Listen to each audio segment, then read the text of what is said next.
all of a sudden stopped, as sometimes it does, and unfortunately it just stopped working.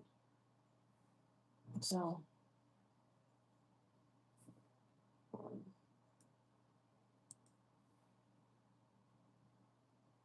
keep it up, but it's not fun when it does that.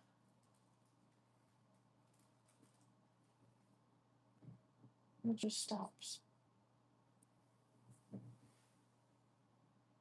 Give me a minute, y'all. All right, we're back. Okay, so even though I've already cut this line going down to here, I'm going to take this just a little bit more from here. Well, it's gonna. I think it'll be okay because the head's tilted a little bit. It needed to be more from. If I go from here to kind of here, do a line, do another line, do another line. Let's do that. That way it'll be a little bit more even on both sides. Right. We won't see that when we cover it up. Then we're gonna go from the top of the hat here to there. And we're going to go from the top of the hat to wherever, just straight on down. Okay, so we're going to see if we can do this without. This does not want to work, y'all, tonight. I'm really sorry. I'm having so many technical difficulties. It's literally just stopping on me for whatever reason, and I apologize.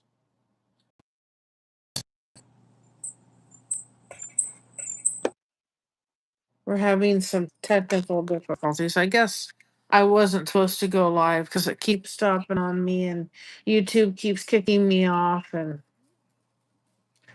so we're going to try. If I have to, I will make a cut that goes right here versus right at the neck. It just didn't look right to me. But we're going to see if we can get this whole cut in. I did have to make some cuts here just because I knew I couldn't get the whole piece. But it'll look better up there than down here. Let's see what we can do. This is a pretty big piece to do, but it's not impossible. You guys can put hashtag blessed in the chat if you want people to connect with your channel. I'm really tired tonight, but I'm trying to stay awake just a little bit longer. I did fall asleep because I'm just tired. We're up about 7:45. A lovely lunch. My husband and his family. And my mother-in-law. So very thankful. Very nice. But I'm tired. I'm tired.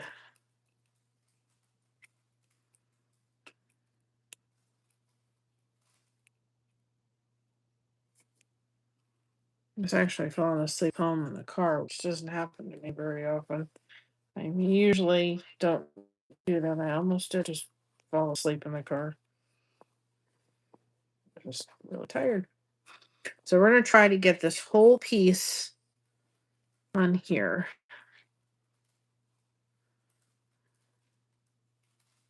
Now, what I'm going to do is, just give me a minute. Because of the drink, I am actually going to take outline of silver and put it around the drink. So the white, I'll show you in just a minute. The whites you see that I had to put in for the silver, you're not gonna see, it's gonna be outlined. So there's gonna be a separation between the white of the duck and that. Even though you're gonna, it's kind of like, looks like the glass is clear, and then the duck, you see the white of the duck anyway. So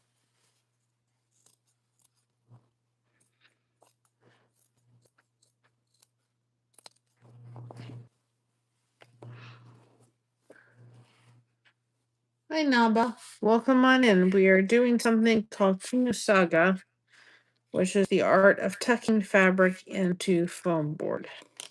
And we're making a goose. So we're working on it one little bit at a time. But this part here, I know I've got way too much fabric. So I'm going to cut just a little bit off so it's not so hard to work with.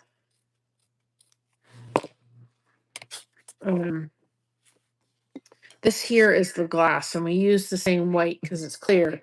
You're kind of looking through the glass and seeing the goose. But what we're going to do is we're going to go ahead and outline that glass all the way around in silver so we can really outline the glass, because I think it just calls for it. But it just worked to have that part white. So hopefully I can do this whole piece in one piece up to that point. And then we'll give him the orange beak, or her. I want to call her Harriet. I don't know why. She just kind of lends herself to maybe being called a Harriet. We'll have to come up with a name.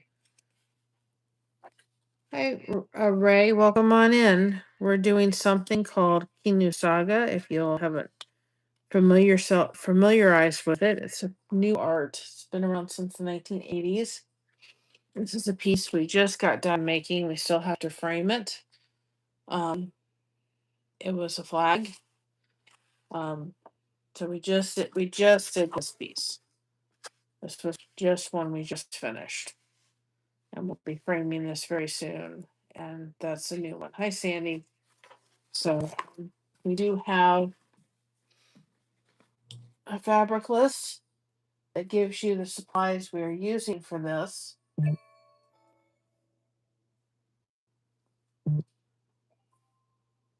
Oh, you're fine. I'm kind of running late. I wasn't sure if I was going to go on. I actually fell asleep. We had a lovely lunch. It was a very nice time with his mother and grandmother. And I actually, from the place that we where we went to, Stir Dutchman, I got this little thing. I've been using this, but it's very fine. It's porcelain, and it's kind of chipping, and I really don't. It was done at the Greek festival, and I don't want to damage it. So I got this just to kind of remind myself how blessed I am and how much of a blessing everybody has been to us. And this way I can keep all my supplies in there. So and it just was a special time. So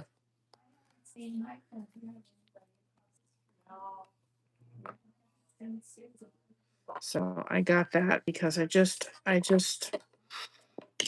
was like, I wanted to remember the time that we had, and I just thought I've been very blessed lately, and in more ways than one. And so I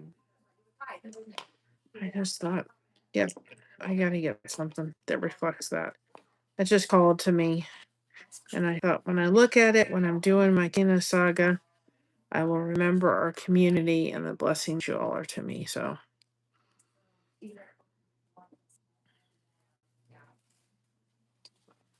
trying to figure out where this is sitting.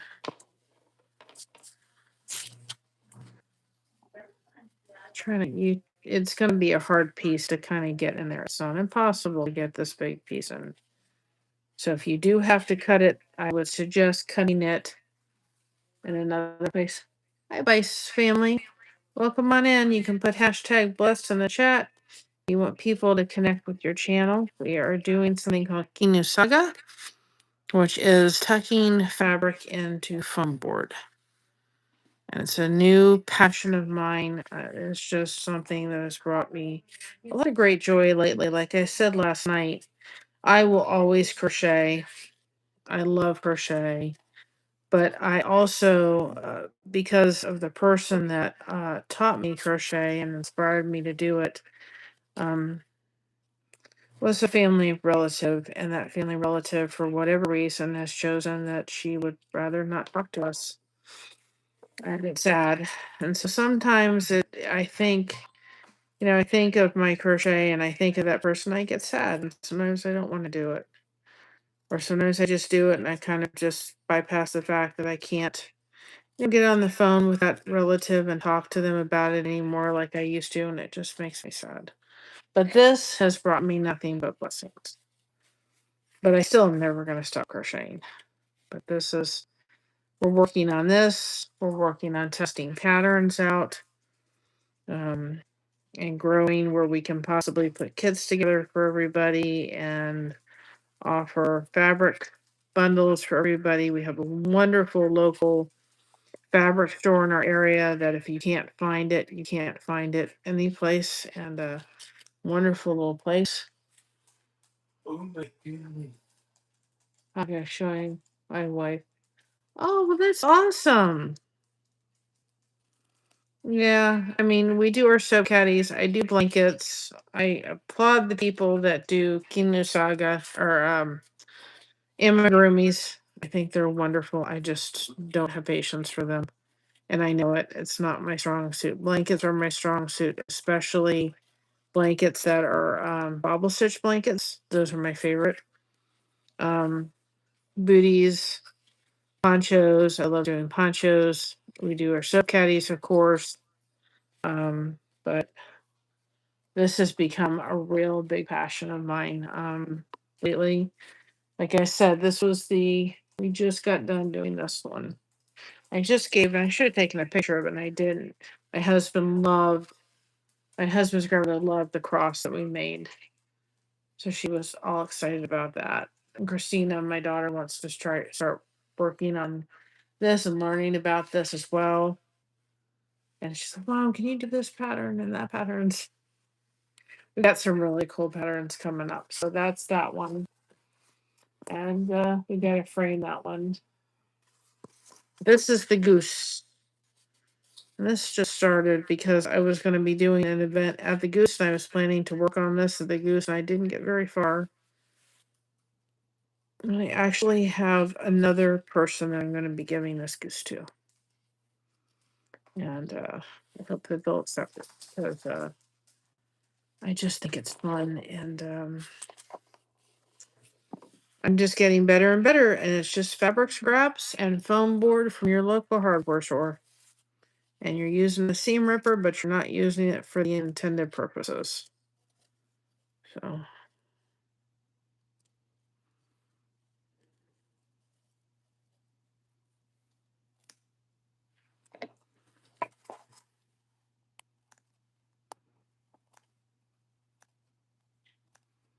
Excuse me.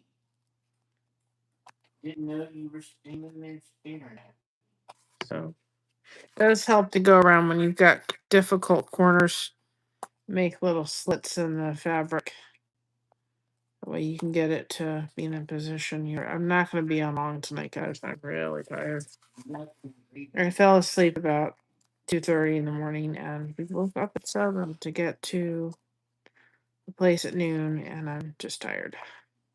But I also didn't want to go to sleep, and then I couldn't, and then be able to be in a position where I couldn't fall asleep, and then I have to get up for church tomorrow morning. This is just not good. Let's sit and do this for a little bit. Wasn't sure I was going to come on. Come with me, you go on here. Yep, I'm sure.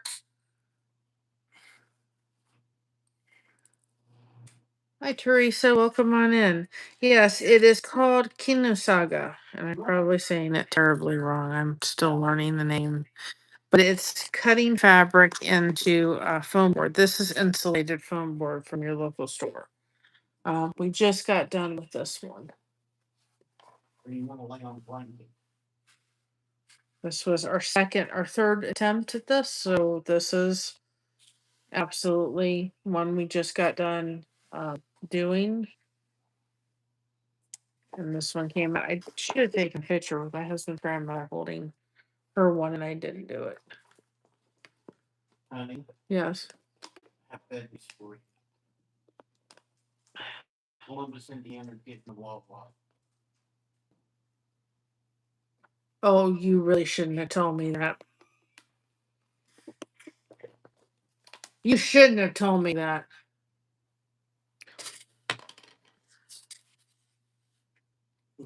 I guess.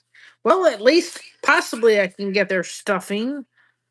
Listen, if you all have a Wawa, they have the best stuffing.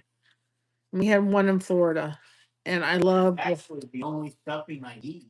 Wawa has like the best stuffing, and when we left Florida, of course, we don't have a Wawa where we live. And now he's telling me that Columbus, Indiana, is getting a Wawa. We're getting a Wawa and Chick-fil-A. We're getting a Sheetz. Sheetz doesn't have the stuffing like Wawa has.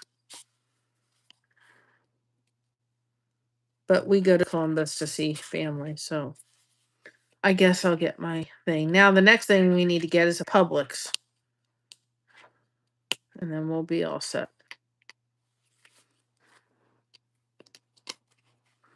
Be set with a Publix. I was able to do this. Just trying to see because I'm trying to get this. There's a little piece I'm trying to get, and I've got to get it tweezers.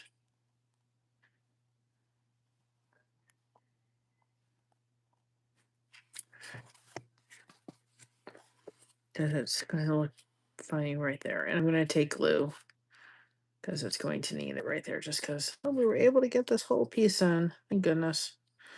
I just thought I can't put a mark right where the neck of the goose is. It won't look right. Yeah. Just like I can't do that. And we're gonna take this whole piece and we're gonna cover it when I get done with all this and with the cup, with the glass. We're gonna take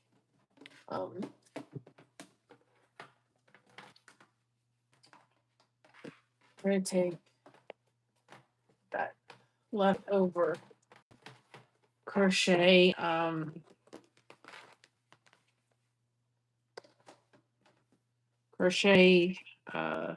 thread, and we're going to outline the glass in this, and we're going to outline the hands of the goose in gold. So this is going to be all around. I don't want it something that's like, I don't want gold, but we're going to take this and outline the glass so you can really see it. So it's going to be like this. We're going to outline all the parts of the glass so that, it's literally like, it'll be much better than what I'm doing right now. But we're going to take it, outline the whole glass. And that way it'll really put a buffer between that and that. So, but we have to wait till we get done because I'm going to be working around it. I will not finish that. That's a final detail. But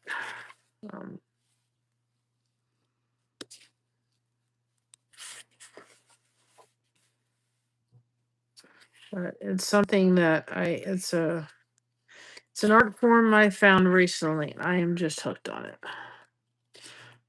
It's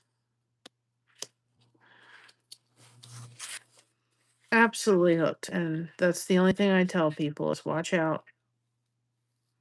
You got to be careful because I kind of had to make a cut here that if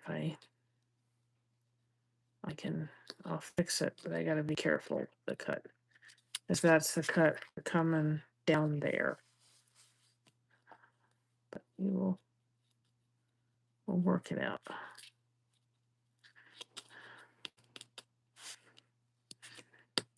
And so when you're doing stuff and you're making patterns like we are, you have to have the pattern with you so you can make little notes. I have my pattern in black because we're going to put them out on a sale. We sell them. I'm going to be selling them. And I'm making notes where I need to make corrections for the pattern so that when we put them up for sale, I can make the corrections and I know what I'm doing. Because sometimes when we do them, we don't know. It's not till I actually test them out going, oh, that's not going to work. Oh, we have to make a correction here. Oh, we got to make a correction here. So we literally have to make those corrections. But and if people are like, I'm not somebody that has leftover fabric because I started with no fabric, um, go on your local book face groups in your community and um, see if people that quilt may have some leftover fabric or scraps that they may be willing to donate. You could go to see people go to Five Below and get rag blanket or rag rugs and use those for scraps. Um, this is not where you're going to buy a tremendous amount of fabric. The only thing I would say to buy in like a yard and two at a time is solid colors because those are the ones you'll use. So you quilt, then that's perfect. Yes, we're working to make our own patterns. We have 2 right now up, and we're trying to make simple ones for you all. So there, that one or these are just a couple that come on. Yeah, no, that's not pattern. We have them in our merch store. This was the first one that we did, and this one will always be free. This one was the first one. This is the rose. That one will always be free on our merch store. The one that is $2 on the merch store is this cross. We did that for my husband's grandmother. I did take a picture. That's that. So that one, we're going to be doing this one at one point because it's very simple, especially for beginners where there's a lot of straight lines. I have that one already cut. I just need to sit and do it with y'all. I worked on this one, but this one I have to revise on how we'll do it. I started doing this one that says blessed, but there has to we have to revise how we do it because we can do letters, but there just has to be a different way to do it, and I have an idea for that. So we have this one we're going to be doing. We have the goose we're working on. This is also one we're going to be doing. It's a ladybug. There's a lady I follow on Facebook. Her name is Angie Allen's World, and she calls her crew Ladybug. So we're going to be doing this one, and I'm going to be sending her that one. These are just a couple I've been working on. They've all have to be tested, y'all. My mother's birthday is the 23rd, so we're going to be doing the teacups. That's her birthday gift, but she doesn't know it because we have tea almost every afternoon. So we'll be doing the teacups for her. I started working on this one. So this is a cowboy boot pattern. So we'll be absolutely doing that as well. Let's see. We live in the state of Ohio, so even though this has words on it, the words are pretty spaced out. I still have to make cuts in several of these words. We're going to be doing this. We're going to be doing the dolphin at one point. It's still a work in progress, but that's one thing that we're going to be doing too. The fish one we're going to be doing over on our Facebook page. We're going to start it over there, and then we're going to finish it over here. So we're going to do the fish. I know he doesn't have eyes, but it's a lot easier to just put a black, bead on it for the eye or a button or something than try to do that. We went to a hot air balloon thing, so there's still a work in progress for this one. But we are going to do a hot air balloon picture, and this is kind of the image I have for that. We're going to be doing a teapot. Probably these circles are not going to be actual fabric, they're going to be something else. So this one we're going to do, and this I would just use DMC floss or use that crochet thread, which is on the link tree shop under all the supplies, but they have them in other colors besides silver and gold.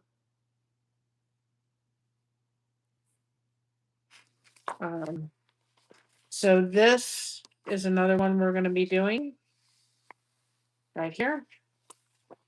We're also going to be doing possibly this one. I just have to do more work on this one. And this will probably be my mother-in-law's gift. She loves swans, or not mother-in-law's Christmas. She loves swans. And then this is not my pattern, and I'd have to figure something else out. But I really like the teardrop shape. And that's also one I want to do. But this is somebody else's pattern, so I can't sell it. But it's something, I want to do something within a teardrop like this, very similar to that. Your question of how you cut into thing. On our list of all the fabric supplies, this is what you're getting, just so people know. Yeah, puppy is adorable. And I want to do Mocha. Mocha is our Staffordshire Bull Terrier. I want to be able to do her too as well. You are looking for this. This is polystyrene. I'm going to say it wrong. I know I am. Styrene. And it's the Pink Panther board.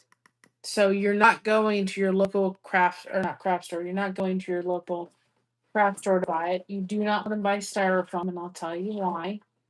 Styrofoam. Where did I put my styrofoam?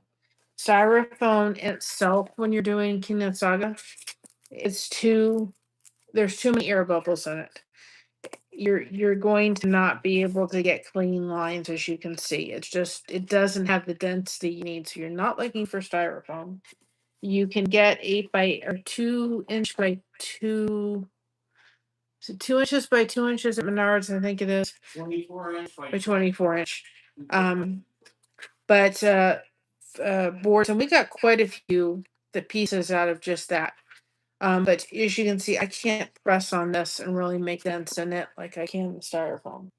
Once you do that, you are getting what you do is you get 3M paper. Okay. Once you cut out your size, we recommend the knife that's on the link, the product supply. You get 3M adhesive and in sheets or rolls. You put it on 4 by 8 foot.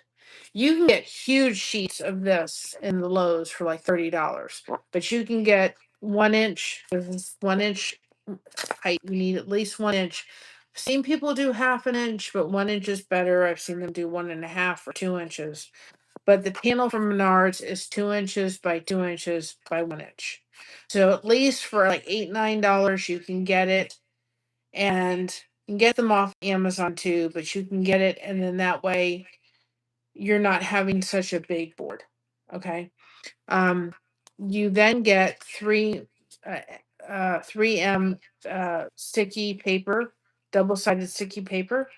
You can get off that Amazon. We have all the product stuff there. You put that on the board. You then take your pattern, which is one we sell. Like, let's just say you downloaded a rose or you bought the cross or whatever. Or we can just use this one right now. Okay. Once you've got your paper down, you put your pattern down, you tape it down. This is the craft knife we recommend. I love it. It's this one. It's in the product list. It's this one. It's a heavy duty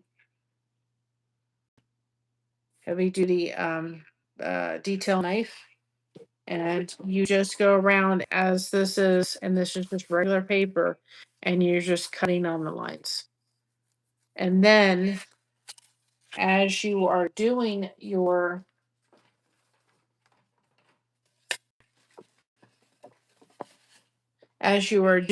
pattern, right?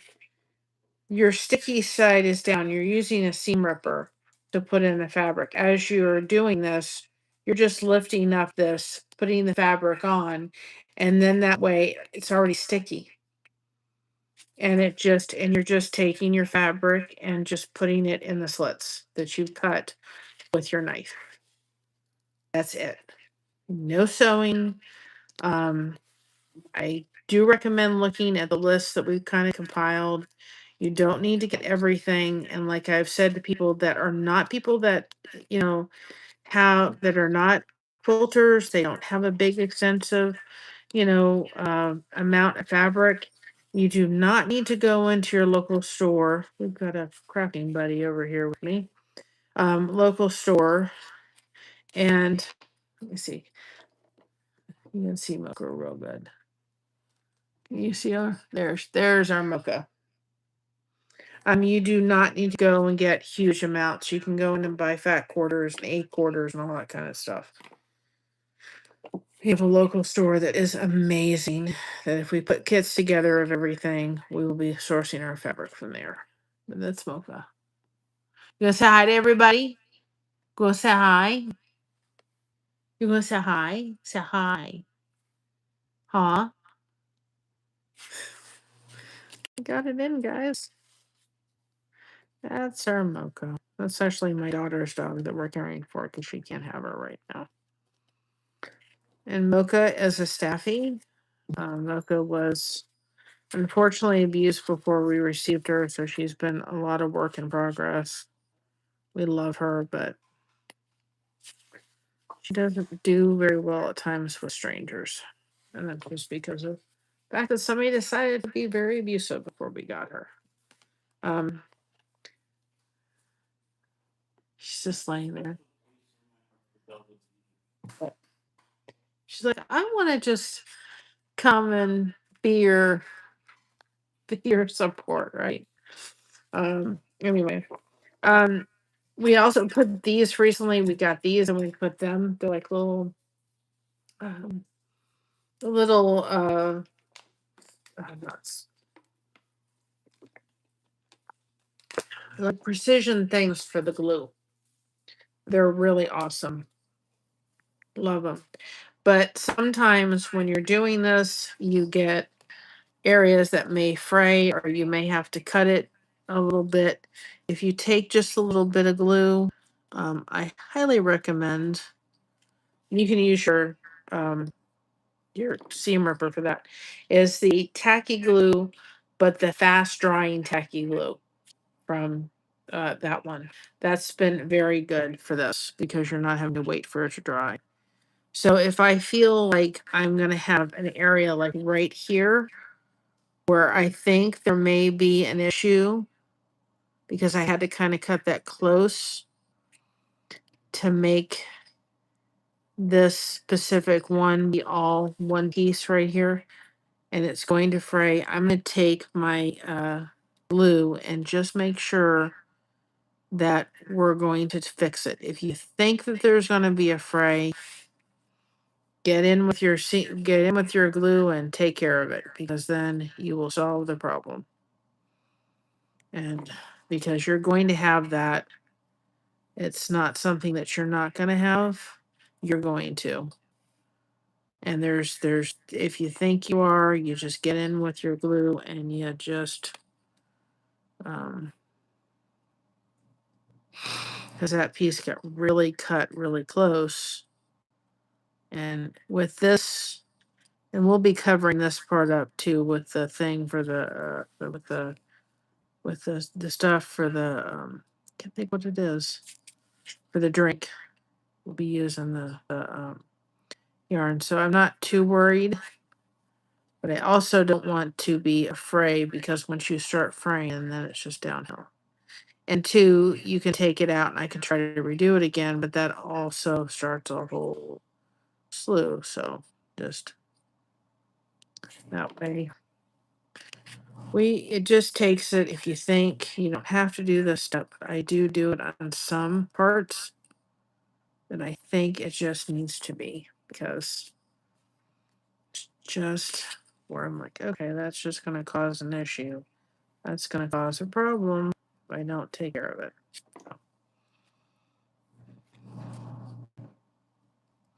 And I'm not even worried totally about that. But these tools really help to, especially when you're dealing with ones that are just kind of going around a curve, they really help to kind of, you don't see the glue, of course, it dries clear, but we'll be hitting ribbon with that or that silver stuff. So I'm not totally worried about that. I just want to make sure that I've not, because once you start getting seams or frays, it's just kind of a downhill battle. So I just want to make sure that on some of them where I think there's going to be an issue, we're going to take care of it. That's the best advice I can give. And sometimes it just needs this tool to kind of smooth it out. Even though your seam ripper does a great job, this just sometimes really helps. If you need it, they're different sizes, but it's a great little, highly recommend them.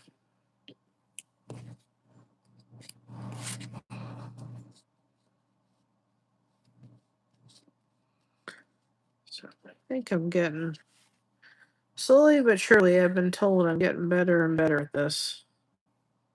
I hope that's the case. Okay, so that's going to be covered up, but that's going to dry. Okay, so on the other part I want to just hit real quick is right in here before I put another piece down. Right in this little area, because I had to cut that kind of up near the thing because I wanted it to be a whole piece. So I just want to go over it with the glue a little bit.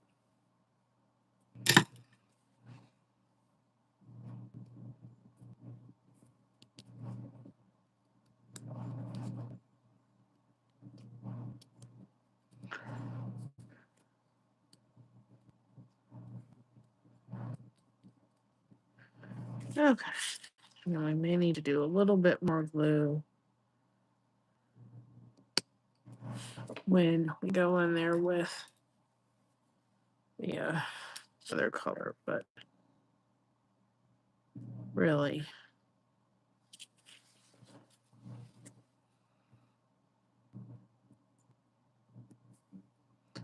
so it's the best thing to have on hand and just have to kind of take care of those things.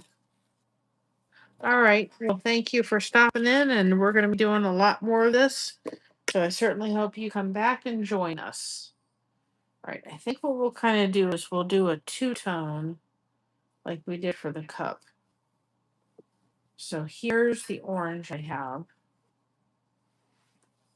So we'll do kind of the orange for the bottom to be this, and the darker orange to possibly be that if I don't have any other orange.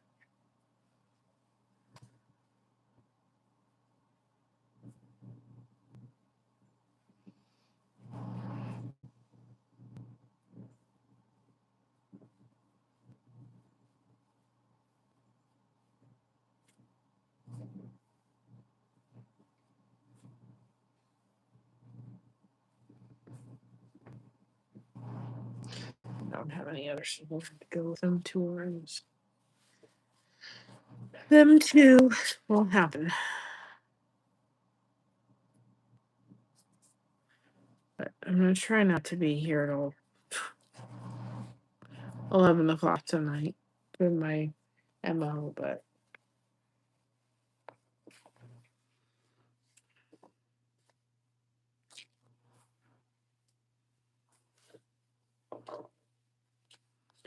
okay. So I do this kind of the same way we did the glass.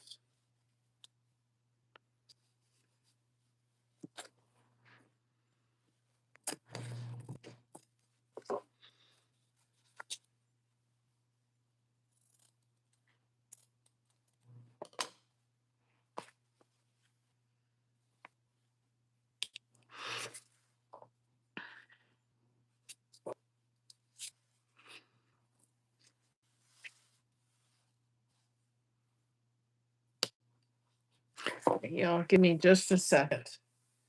Oh, there's a beautiful sunset happening out there. I don't know if you can see it. Let me turn it so you can see the sunset. Just give me just a minute. I gotta do two things. Oh, store. Mocha, you keep everybody company for just a minute. Huh? You just keep everybody company. Don't bark at them. Give me just a minute, Cheryl.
Okay, kept y'all comfortable, didn't she?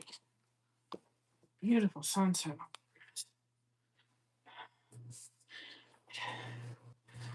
I want to show you all this. Oh, my back. For my crocheter friends out there, this is the most wonderful thing in the world. If, and even for this, if you tend, like me, to get a stiff neck, right? Get a heating pad. I told people I might be pulling this out, right? And put it around your neck.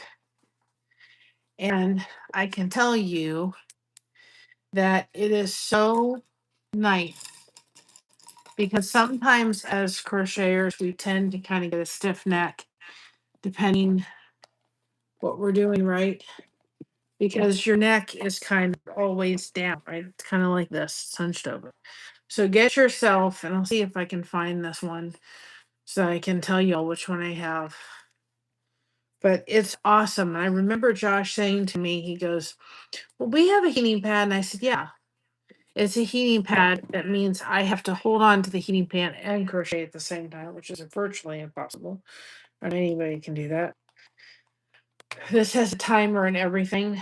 And it is so nice to just be able to put on the neck. So if you're someone that crochets and you tend to have, you're sitting there, you just have a stiff neck, whatever, just have a heating pad on the back of your neck. And, or if you have your neck down like this for this, and it's sore, mine is kind of sore, and I kind of fell asleep, I think, in an awkward position. I was thinking, I'm not going to fall asleep before the live, and then I did. It's very soothing to have that. So just something to think about. I will put it in the. I think it's on the fab. I think it's on the list. I have to look at the link list and see if it's there. If it's not there, I'm going to put it into the Kinusaiga list. Because it's just nice to have, especially like when we have winter. This window is going to be cold, and so it's going to be nice to have that. But, well, for you, not. But it's just if you tend to, as a crocheter, be in this position, and then your neck gets sore and stiff, and it's like I've done it before as I've been somebody that crochets, just having that kind of. Sometimes I'll crochet and have it on because it just helps. So, um,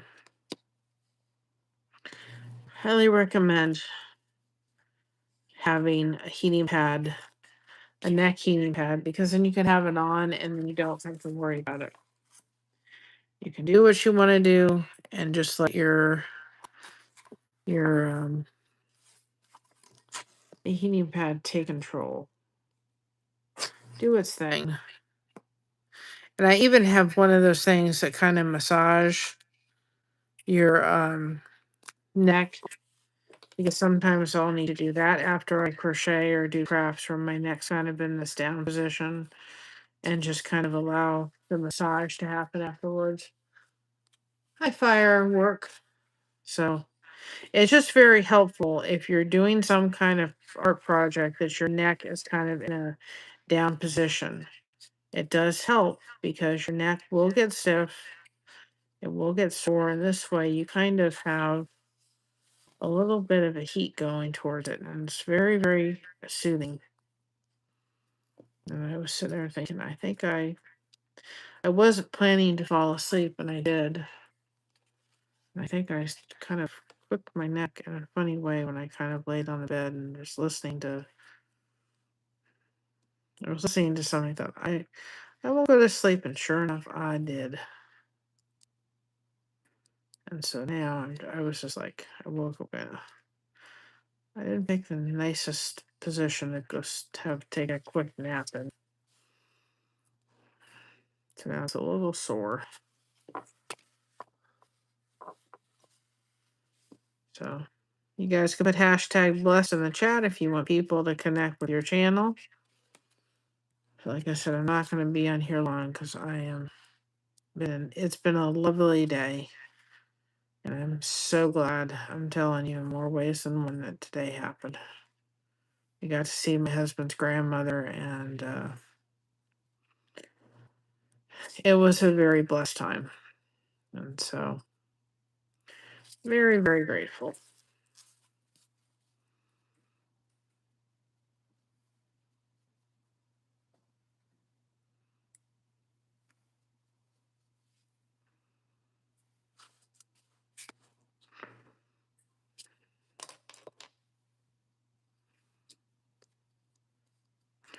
Tomorrow's church.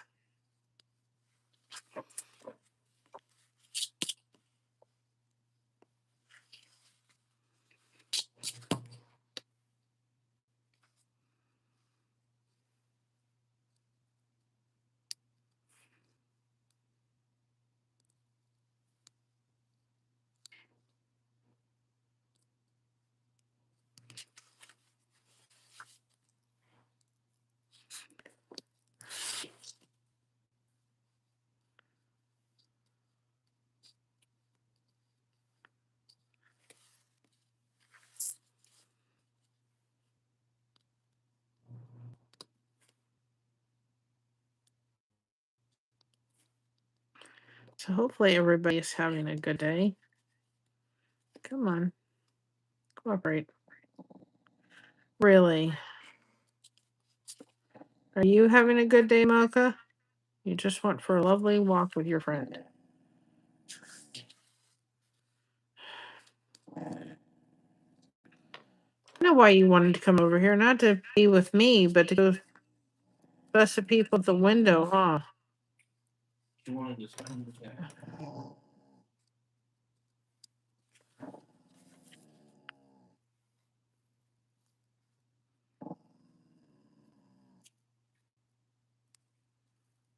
Come on.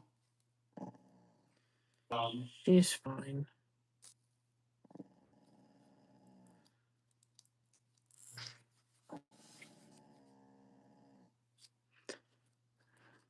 What? There's you're growling at yourself. That's you. There's a reflection in the dang on window. Dog. It's nighttime, and so she's seeing her reflection, and she's broken at her own self. That's you.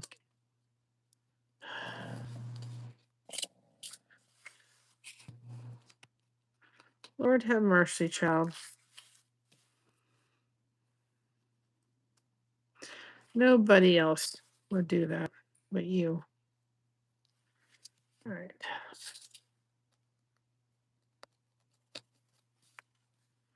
Now on this one, and I didn't totally tuck it underneath, but I will tuck it underneath in a minute. This is good.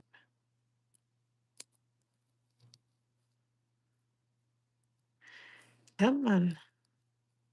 I may have to close the window so she doesn't think that there's another dog out there that's not out there because she's barking at herself.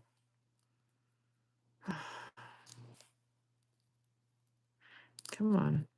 It's stuck to the thing. I can't get it to. Come on.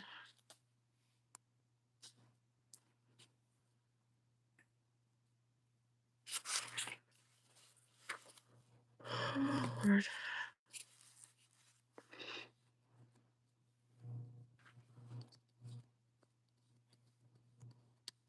Okay. Still not. Still that piece that wants to get hooked. Trying to get it. Trying to get underneath where I want it, and it's just not cooperating. See, these tools are very nice to get it to. Sometimes it doesn't want to listen with the seam ripper. You kind of have to get in with a little tougher tools. So you want to be careful you don't smush it too much. Now we're going to go in with this. Hi, Paula. Welcome on in. We are doing an artwork called Kinusaiga, which is putting the art of putting fabric into insulated board. And originally, they used to put it into wood. And so we are doing a goose. It's one of our patterns that we're testing out, and we eventually will sell. So this is what you're familiar with it. This is what Kinusaiga is. So this is the flag one we just got done with that we tested. I have to finish putting the finishing touches on so we can put it in our merch store. But this is the one. I am so proud of this piece. I am very proud of that piece. That's only my third piece. This is my fourth.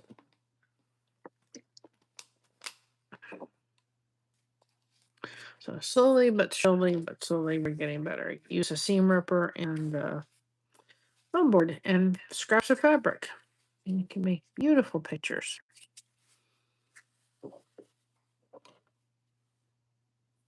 Yes, it's like quilting without sewing because this girl does not like to sew. I applaud the people that can sew, but I just am not one that likes it.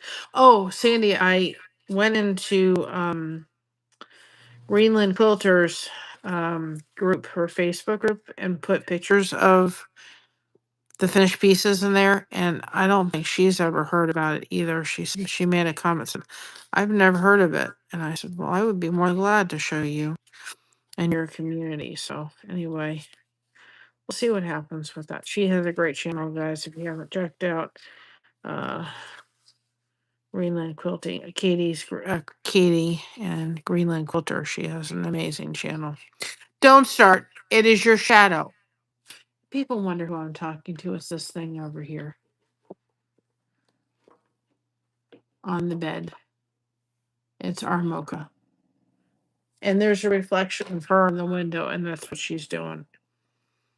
And she's, can you see her? Yeah, there she is.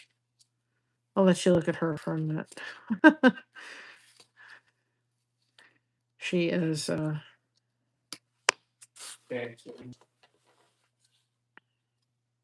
windows open, so it's reflecting her, and she thinks that there's another dog out there.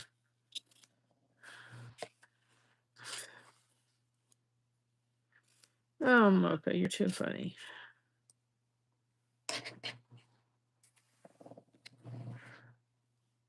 Really, are you dreaming? Is that it? Oh, you're so special, Mocha.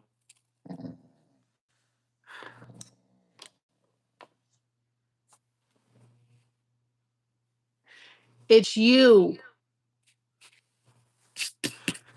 Afraid of spiders and your flies and your own shadow. Lord have mercy. She's afraid of flies, but she eats bees.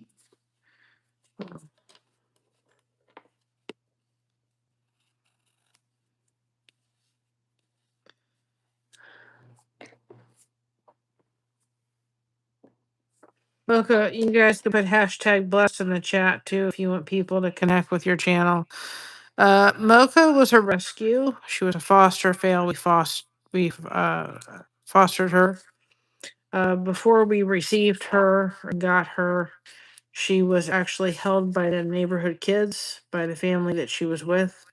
Some teenagers that thought it was funny and choked her. And then she was sent to her next home where she was beaten every time she did something wrong. So that's the environment Mocha was raised in. We got her when she was um, about, she was about a year and a half. So Mocha has a lot of special issues that we deal with and we love, or we lovingly deal with because we know that she was not socialized. She was abused. She wasn't given the love that she needed. So she deals with separation anxiety and just strangers until she kind of finds out they're not going to hurt her. When you're in her tribe, you're in her tribe. Um, she is she's a loving dog. She is awesome to some degree. My daughter, when she comes over here, emotional support dog. She's not here. She's an emotional support dog to my husband, who deals with anxiety. And if she knows I'm hurting, she's also helps me with my pain levels too as well. So um, all around, she's an amazing dog. But I wish she'd have been an amazing search and rescue dog if people before her had not abused her. But because they decided that they abused her, um, she deals with a lot of stuff. And in order to go to the vet, she has to be, every time she goes to the vet, she has to be sedated for every treatment because she just can't handle it. So every vet visit has to be that she goes and they give her happy medicine and let her go to sleep and let her do her nail trims and examinations, which just is it's just I'm sad she has to go through that every time because she doesn't need that. Hey Zach, welcome on in. I'm letting you look at Mocha for a minute because she joined us on the bed today, so I thought, well, she must want to be the star of the show. But it's getting dark, and so she's seeing her reflection in the window, and she's barking at her own reflection. So I know there's people that say that they can't foster because they can't, they would never be able to get rid of dogs. They keep all of them, but fostering really, really does save lives. And if you can foster a dog, it will change their life. Why did you change your own? And, we fostered several dogs before Mocha, but by the time we got to Mocha, my daughter didn't want, she could have said, Mom, I just can't let her go. And unfortunately, the situation she's in right now, she just can't take her. So we're taking her. And I've looked into possibly rehoming her. But my fear with Mocha is this, that she is going to go into a situation where, first of all, people are not going to take the time to understand her. And she'll just be a revolving door for an animal shelter. And an animal shelter that just may eventually, put her, maybe put her down for various reasons because they wouldn't understand her. And I promised that dog that nobody was ever going to hurt her again. She's been through it enough in her life. So we do the best we can. We love her. She has food. She has love. She has shelter. And she would do very good in a home where somebody was home a lot, like we are, because she doesn't like to be left alone. She'll do it, but she doesn't. She doesn't want. She'd rather have people home. She wants people here.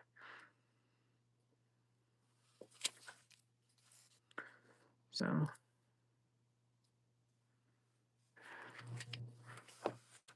So I just am very grateful that we got her and we're able to love her and do what needs to be done for her because I'm having to work on this mouth just to give it some TLC right now because it's just it, the way I cut it was not the greatest and that was my fault. So I'm having to kind of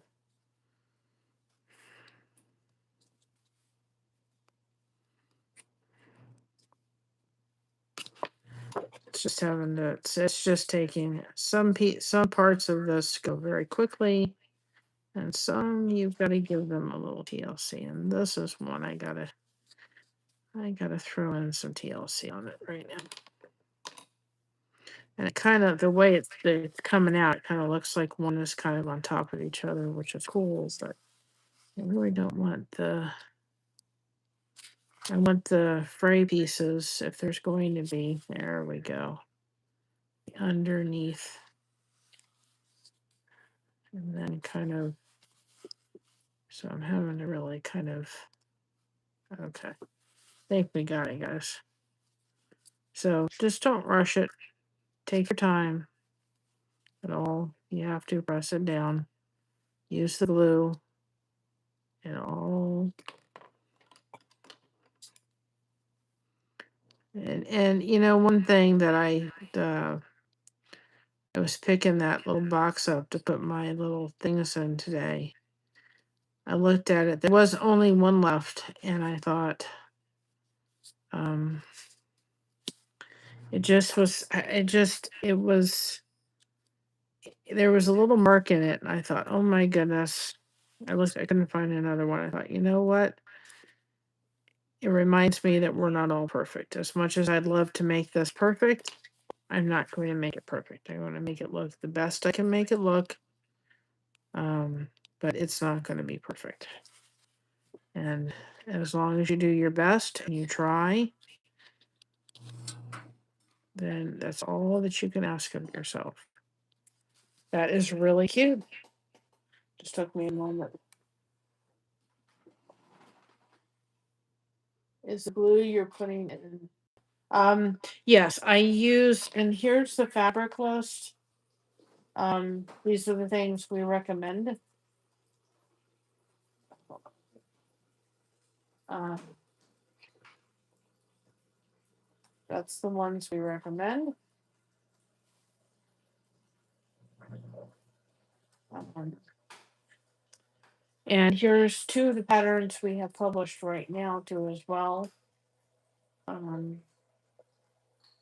But I'm just taking sometimes well the glue or not the glue the stuff that's on here is 3M, so it's very sticky and it's gonna stick.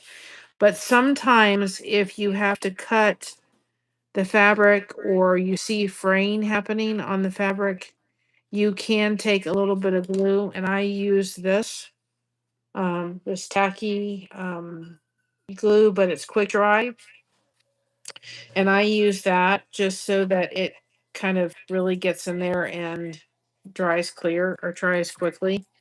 And so if I'm seeing like a fray happening, like I had to cut this kind of close to the edge, I just put a little glue. I don't do it in every crease. I just do it where I feel it needs it because I'd rather deal with the fray before it becomes an issue.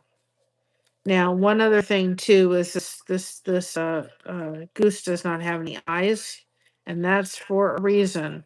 We're gonna find like little rhinestone something or other. I'm gonna find like little eyes to put in there rather than trying to cut um, the fabric to take care of it's just not gonna work. So because of that, I'm not going to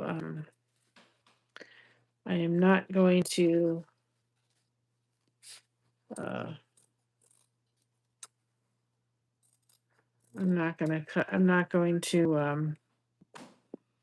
I'm not gonna try to cut the eyes out. I'm just gonna go ahead and put them in. So see this is sticky.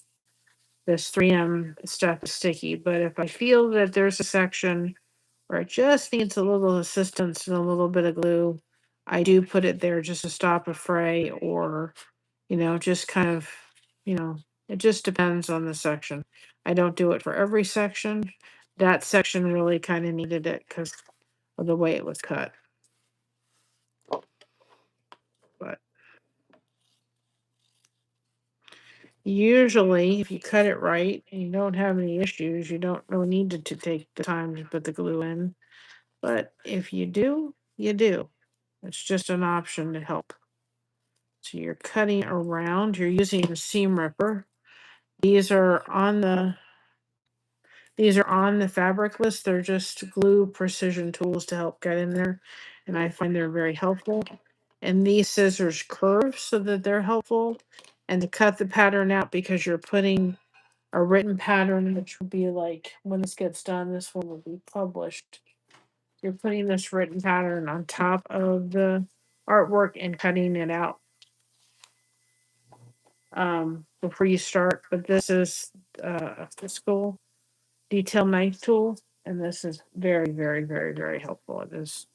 It works great. This seam ripper is kind of like one for people that can't think of it. I'm not going to say it right. I'm too tired for it. But it's very good. When I first started, the first time I did it, I had Mom's old seam ripper that was square, and I'm like, this is not going to work. This is going to actually hurt my hand, and it did. So if you're trying to get around curves, just kind of cutting your material so that it doesn't do it.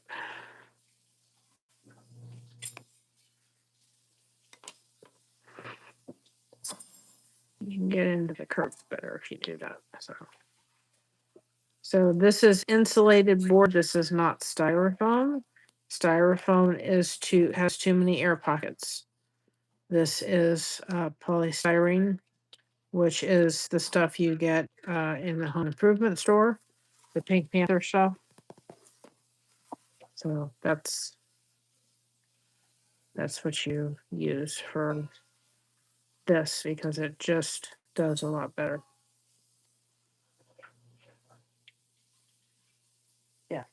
Yeah, it's not really to seal it. It's just if I'm noticing that I cut the fabric a little too shy, or if I'm noticing that there's a fray happening or something, I will put the glue there just as a preventative. Like this little section right here doesn't need glue.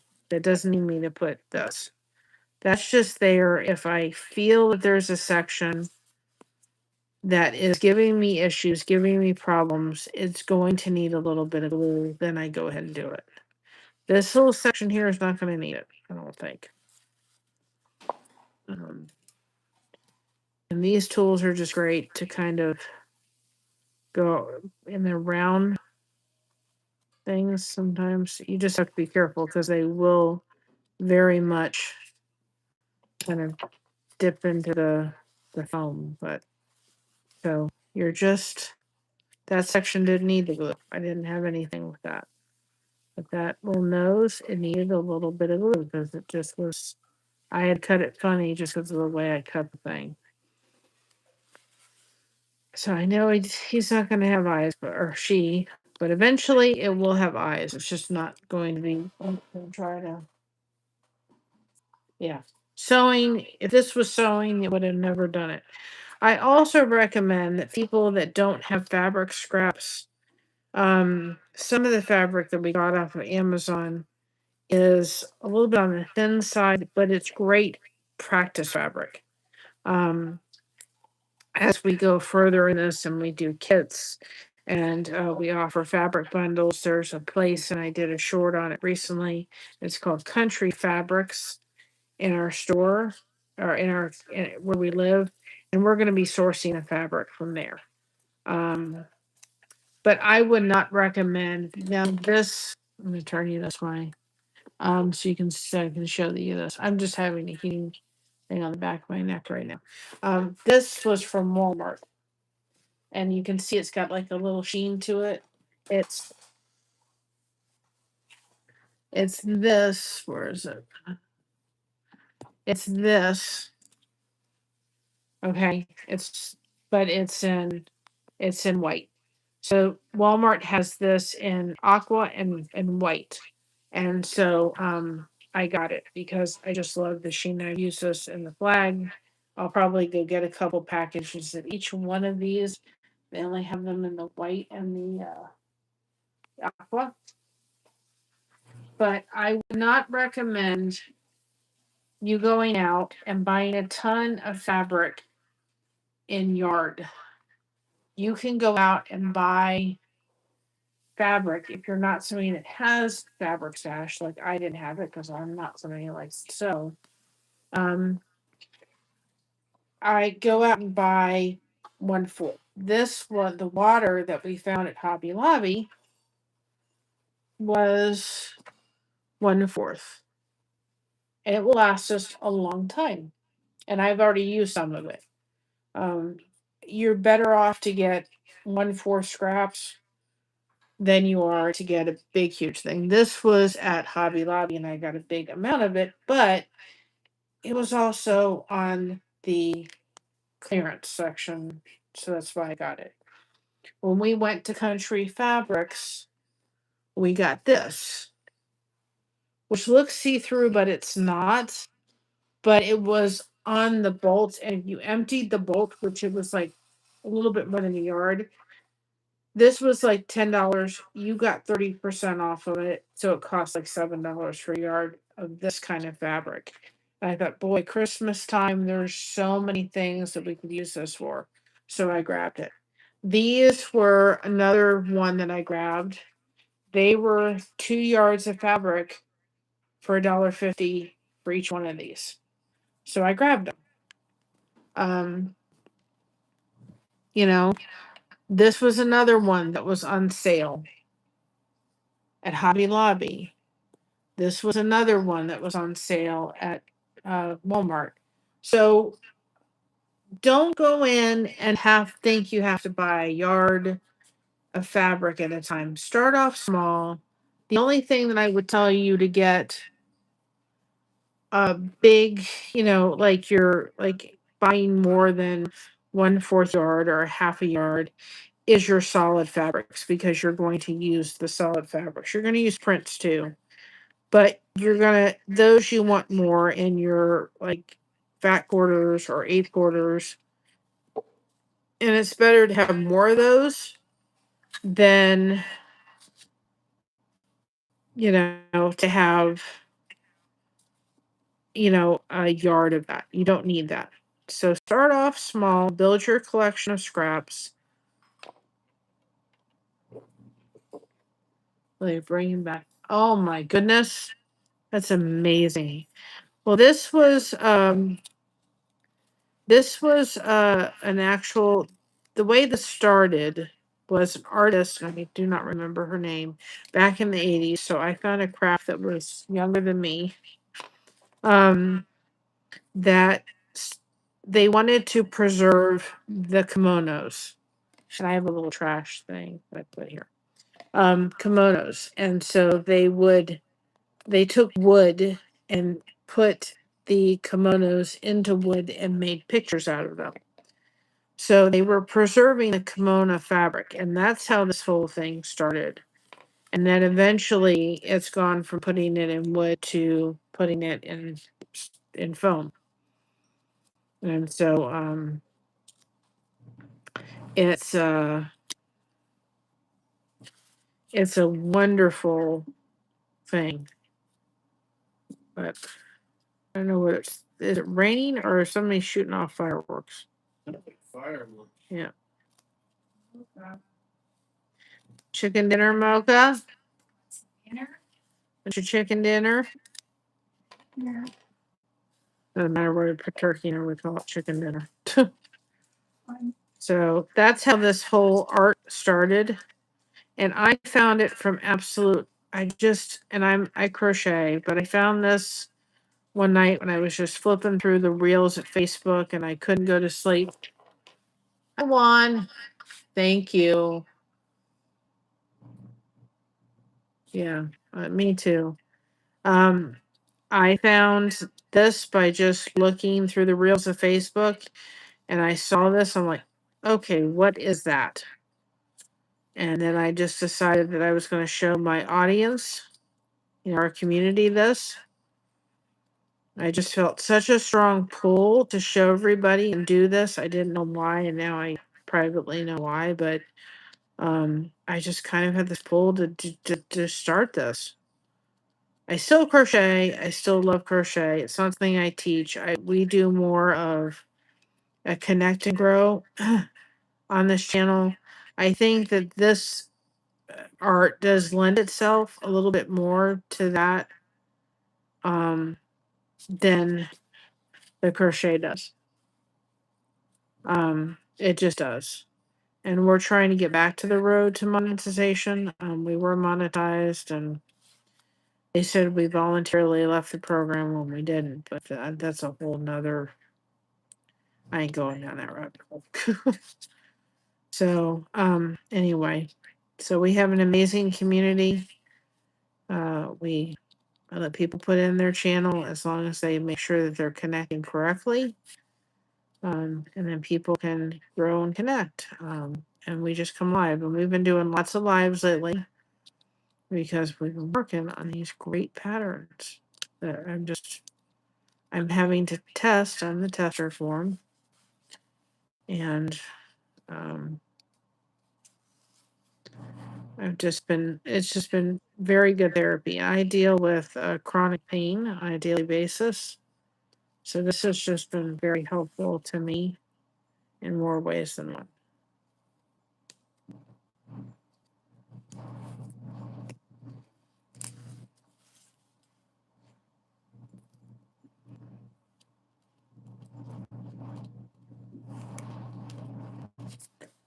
So anyway, that's my story. And I'm sticking to it.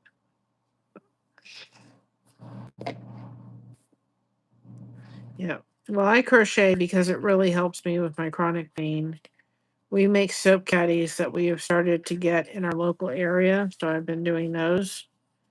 But this is just something that I've just telling you. You pick up a seam ripper and this, and you start putting a pattern down.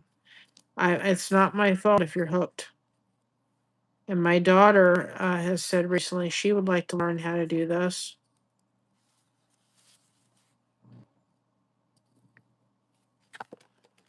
Which excites me because she's never really been a crafter, but she's excited to do this. So I'm excited to show people because I think when your hands are busy, especially if you're dealing with chronic pain, it does make a difference in your life. Not have to deal with it. Somebody give me a massage. So I have eating bad on my thing. It's just hurt.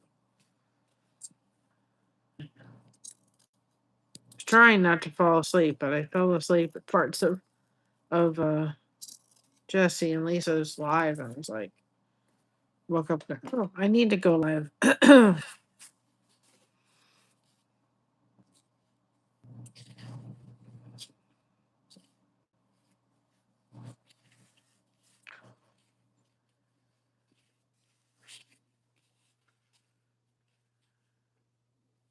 And we went near Columbus to go meet up with my husband's grandmother and mother today for lunch. So I wasn't sure if I was going to go live.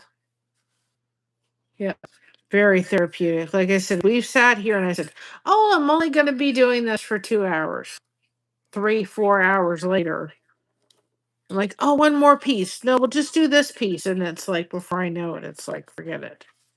And, it keeps my mind off the fact that I'm really kind of struggling if I'm having a bad day or whatever it is. And my community helps tremendously. And so, but, so we went out and met my husband's mother and grandmother for lunch. My husband's grandmother's 97 years old. And she is a grandmother to over 30 grandchildren.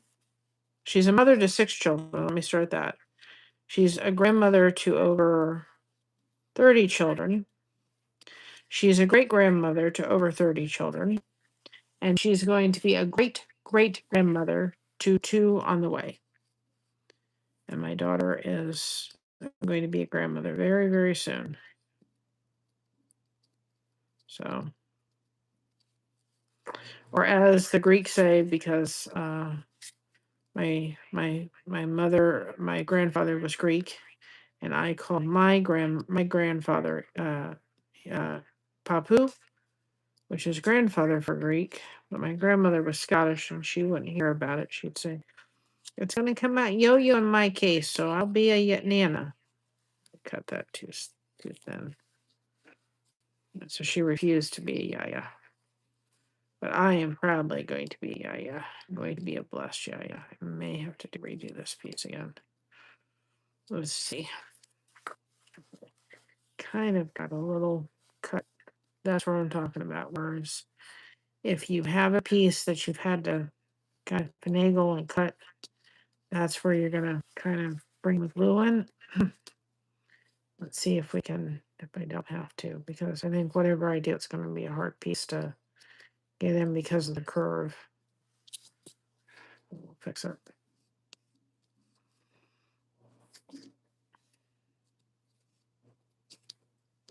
I purposely did this because I needed to see what we were going to do to the tire, and I didn't know quite what we were going to do with that.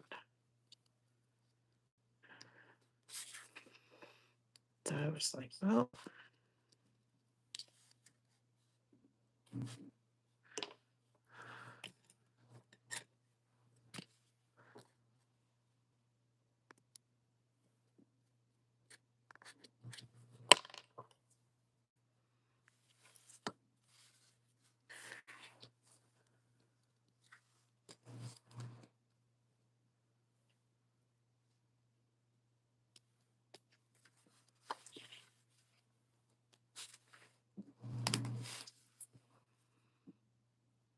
I'm trying to get this to lay flat right here, and it just doesn't want to. It's giving me fits. We'll fix it. We will fix it. There we go. There we go. Now we're just going to have to put the glue around. Then I got this to cooperate, and it just doesn't want to yet.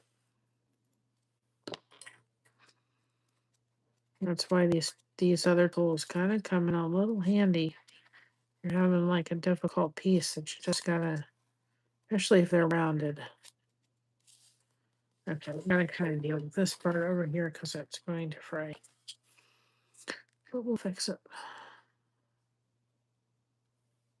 See if I can get it. If not, I'm gonna have to tear it up, or tear it out and do it all over. But I think that whatever we get is going to be one that's going to kind of have a difficult time just because of the curve we kind of had to make with the beak. But if I can get it to the point where I'm happy with it, we'll be fine.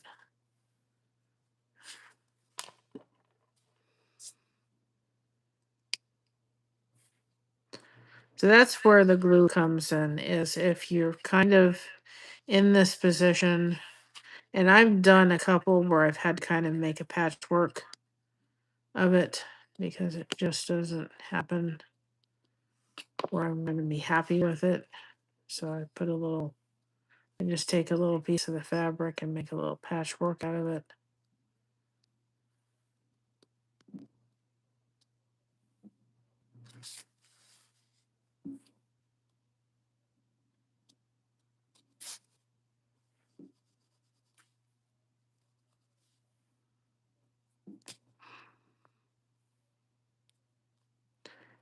felt like I've cut it way too thin, which I've done with this little section here. I think I can fix it.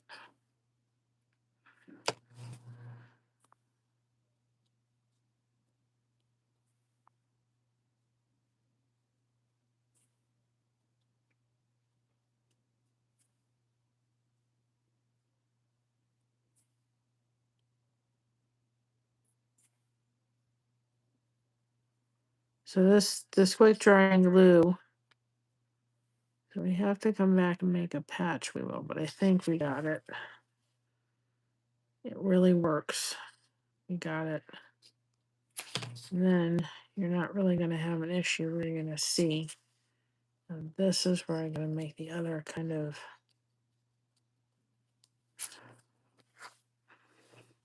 So just take your time when you're getting to difficult positions or difficult spots. And you can. And another trick I learned was kind of. Cut that out. Yes, I may have to do a little bit of something. It's taking a little bit of water. So I have a leftover cap.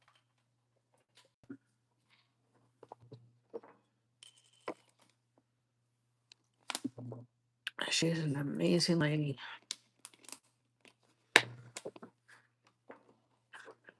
So I just taking a little bit of water. If you get a little glue on your fabric, that'll clean it right up. And then just keep working it. It'll work itself out.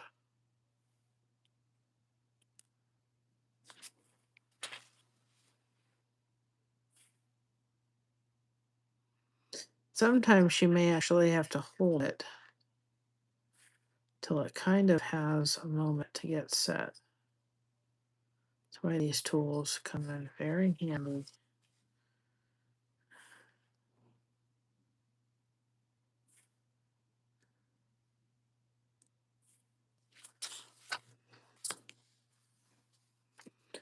There. And sometimes pushing it down if it got popped up a little bit is also very good. So, it'll work itself out. And remind yourself too that it doesn't need to be perfect. I tend to be very critical of myself. It's just the way I roll. And so for me, I'm going to take just a little bit of fabric. It's like right there where. And you could also take a little glue and put it there because it's sparkling. You would never notice it. So we're just going to take a little bit of the patchwork. Oops. Well, my scissors broke.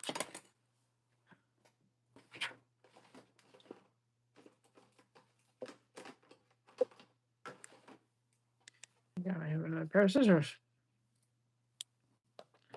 That's funny. So I hold it and I'm like, wait, they broke on me. Okay, we're going to add just a little piece because it's just not, I don't like it's a pretty big and we don't even need that. It's going to be the smallest little piece. Just going to be enough to.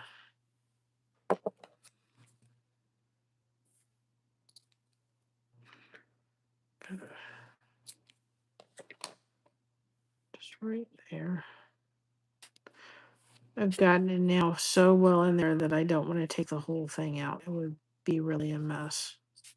So if you have to, and you have a piece like this where you've just really kind of cut it too short, or you had a difficult time getting it in a little curve or something and it just did, you can do this too. I've done it before and it really, depending on the thing, you really can't tell. And it's just like you're just doing a little patchwork.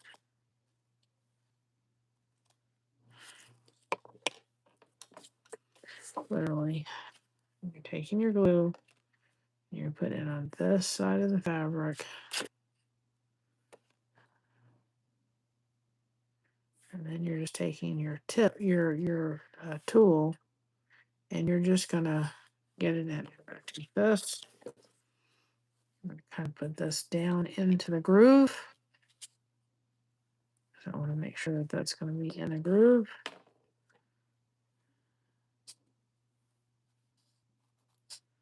And now that looks so much better. And I'll dry clear, but I'm just trying to get it really down that more down the hole than just because it got a big void in it. And now we've done kind of a little patchwork job on it.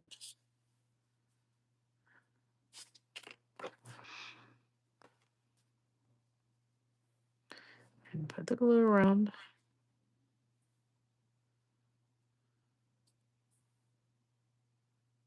And then walk away. Because if you sit and fool around with it too much, you just want to kind of feather it in. And those tools make it a lot easier to do it with. And if we decide with the mouth, we could take a little bit of orange yarn, not yarn, but well, I don't have any orange yarn. That would work. But just kind of like DMC orange thread and put it around the mouth. And then that way you would also solve that problem.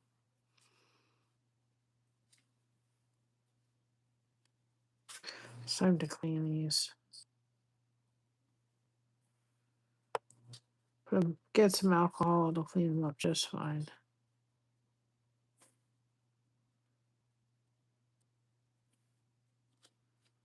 So see, I mean it's not the ideal thing, but if you have to do it for just an area that kind of was not cooperating, it works. Patch happens. It works just fine. And it's still cute. Okay. Took a long time on the mouth. But it's part of the center point. It's like all of a sudden you've got this orange and then you've got the other. I'm just gonna take my seam ripper and just kind of feather that in a little bit more.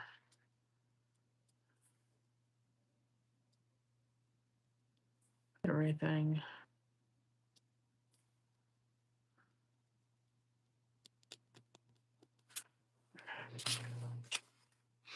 I mean, I kind of see it. I don't. But again, that's me. I'm also extremely picky. I want everything to be perfect, and I don't like to have things not be. Yeah, that's what I want.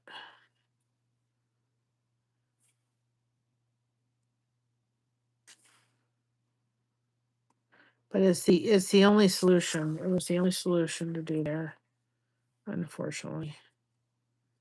It'll be fine. And the patch job. But if you clean the edge, it'll just kind of, if you leave it alone, that would help too.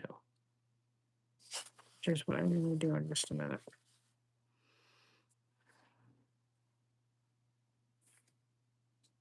There we go. Cleaned up. That is adorable. It really is. Yeah, the water is really good. Yep. The water looked really good. There was just no way around putting a little patch like that in. And I still may do the whole thing where I'm taking a little bit of DMC thread and putting that around the thing just to outline it. We'll see. But it's still what I kind of had to do in the midst of it. There was just no other way around it. There's no other way around it. It had to be.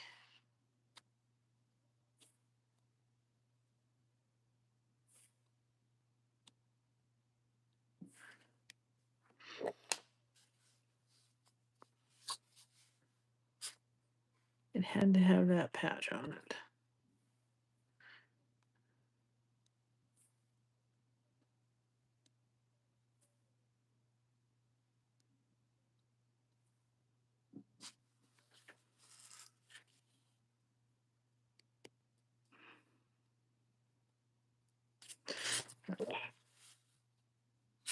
There, it's all tucked in from what I can do for it. Okay. Now, I was thinking, I think what we're going to do is do that silver fabric.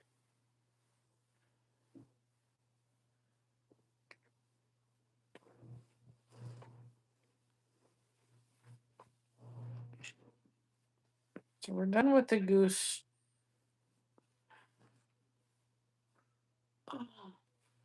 Oh, that felt really good. See, that heat just helps to really soothe stuff. I think we're going to take this, which I've been wanting to do, and we're going to use this for this part.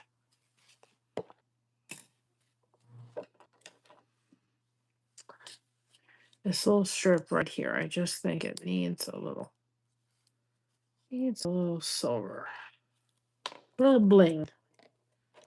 So I'm going to use just a little bit of this that we got at the Amish place. Give it a try, right? See how I like it. I'm really stuck with it, so it doesn't matter if I like it or not, right? To order fabric scissors because these ones are not the greatest.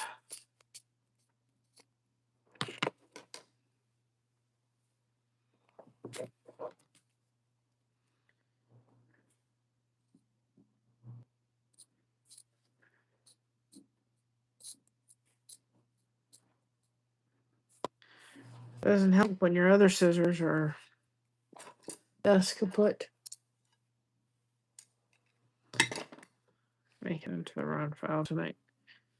We're gonna try this. I have a little leftovers. I have a little scrap area, little scrap bin next to me, and I just put them in there for my little tiny ones I don't have to go hunting for.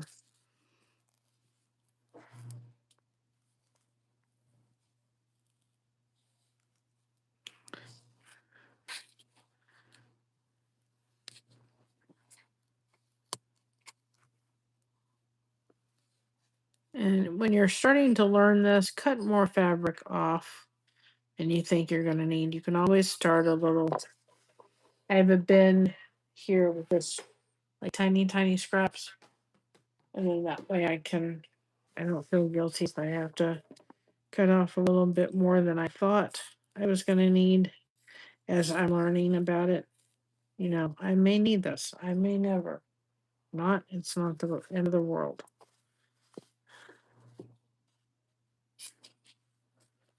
Some of them, they're just not worth keeping.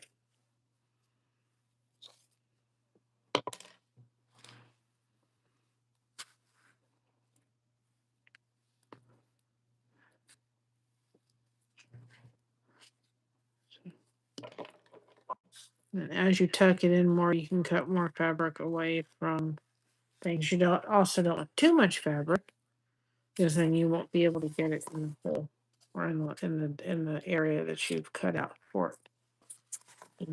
Another great tip I learned is if you stand your fabric up or your piece up and cut when you're doing curves, that really helps.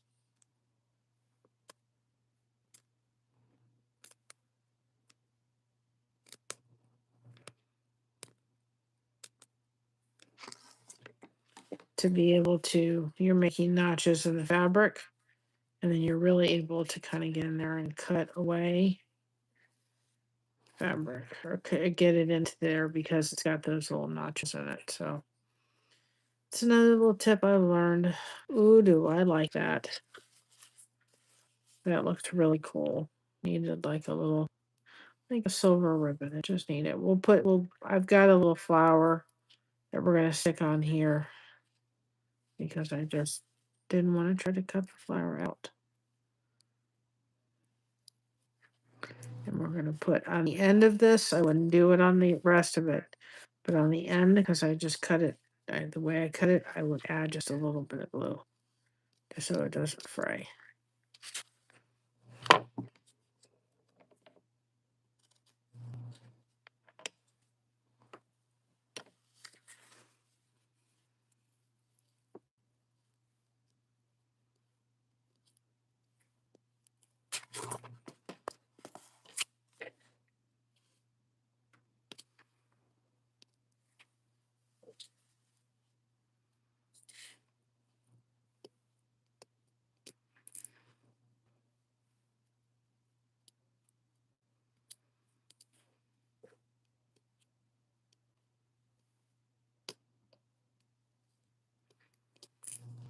So when you get it in, we're just gonna add it to the end because I think this is gonna be the fabric is going to kind of fray on the easier side with this fabric. So we're just gonna, doesn't need it on the sides, but on the sides that end parts, I'm just gonna take and put a little bit of glue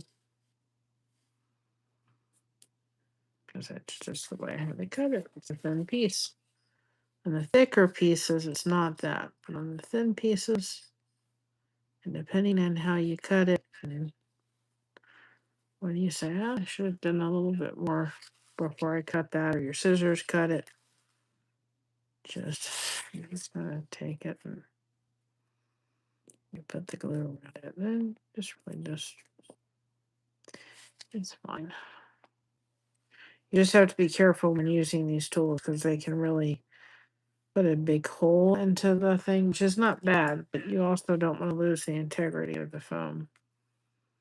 So I really like that.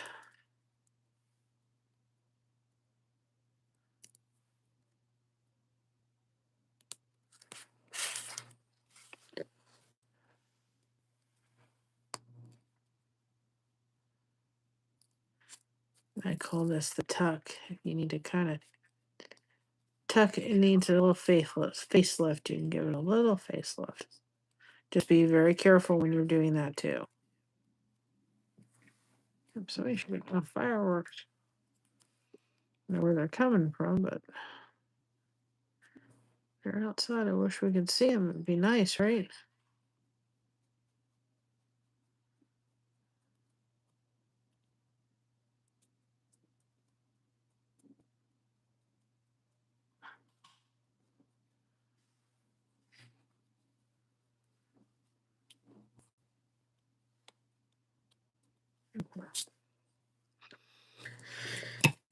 I really like that silver.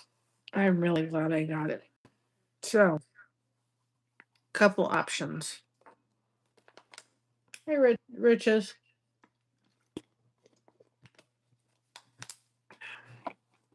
We had a wonderful lunch today. I will email you probably sometime tomorrow. I picked this up at the place at the little gift shop just to remind me how blessed I am beyond measure. And it will hold all of our little caps for our um things for our seam ripper and everything. And it just reminds me I'm very, very, very blessed individual. And I just loved it. I love our other one, but it's porcelain, and it was getting kind of chipped a little bit. So this will be perfect. And it just was really pretty, and it just kind of reminded me of today. And very, very well. So um, now for the hat, we could do something like that. That would be pretty for the hat. I think it's going to be a polka dot hat. I think we need to lean ourselves towards polka dots. We could do the gray, which would be pretty for the silver. The brown or gray.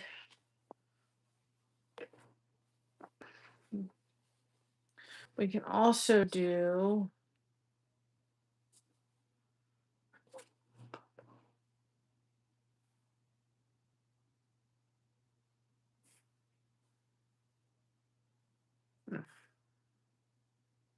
do this nice dark green polka dot. I don't know if that'll go with the blue very well. Doesn't look like it. We can also do purple. No, and big purple polka dots. I think it needs tiny little polka dots.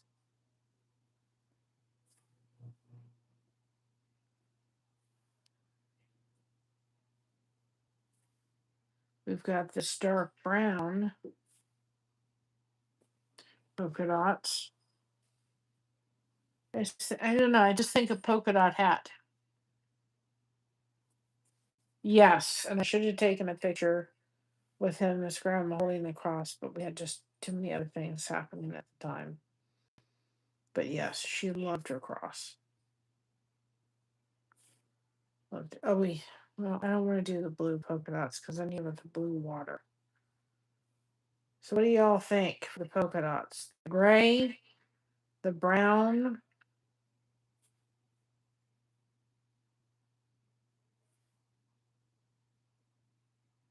We've got this one too. That would be pretty. Or this one. I think that one actually. What do y'all think of that for the hat? Yeah, this one's really pretty.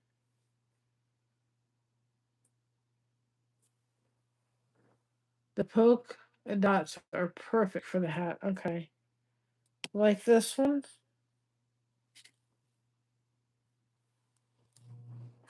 Okay, so if we're going to do the polka dots, which color for the polka dots? The dark brown, the light brown, or the gray? I'm thinking maybe the gray, these tiny polka dots, because I did a silver. I used that silver. Oh,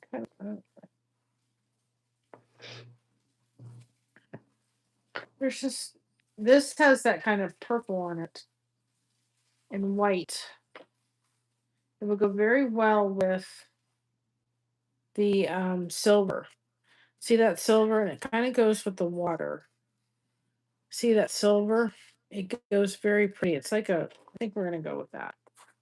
I just think I think it lends itself a little bit because it kind of has that, it's not too busy, but I put that silver right there and it needs something with the something or other.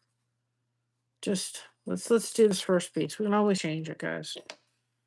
Always change it. Let's see. Let's see. Kind of goes with the ocean vibe. This is where you kind of have to take a moment and flip your fabric around and see which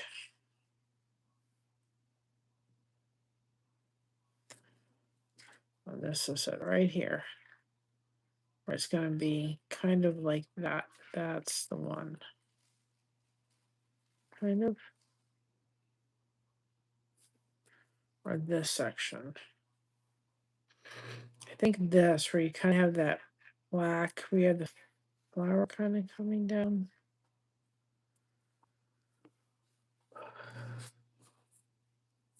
Yeah, it is. I think this, because then you kind of got the black. I think we're going to be right here.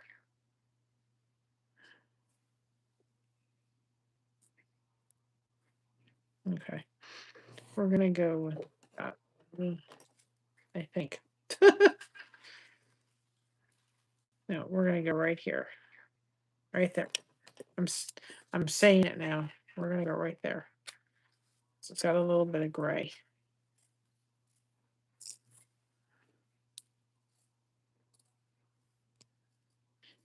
I'm probably going to be on. Let's see what time is it.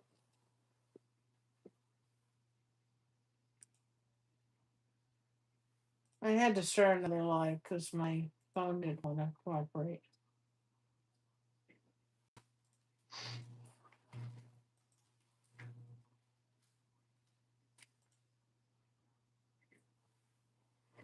Probably another little bit, and I'm going to go to bed. I purposely came live because I didn't want to I thought if I fall asleep now, and I did fall asleep, and that's why the heating pad's on my neck, because I woke up in the most uncomfortable position. It's like, Mary, you needed to not fall asleep like that.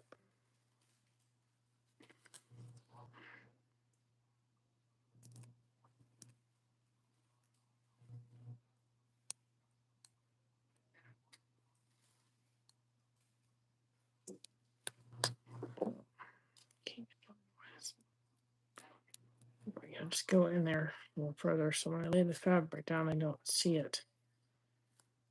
Like a little piece of something. It got on there. What was it supposed to?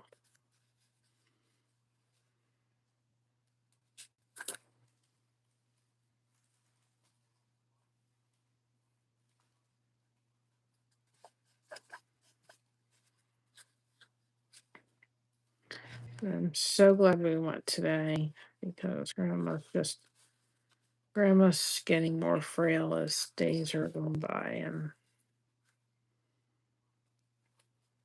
I didn't think she was going to actually. I don't know how she got back in the car, but it's like she is not even going to be able to get back in the minivan. So I was very glad we went and saw her. Every moment we have with Grandma still here is an absolute blessing.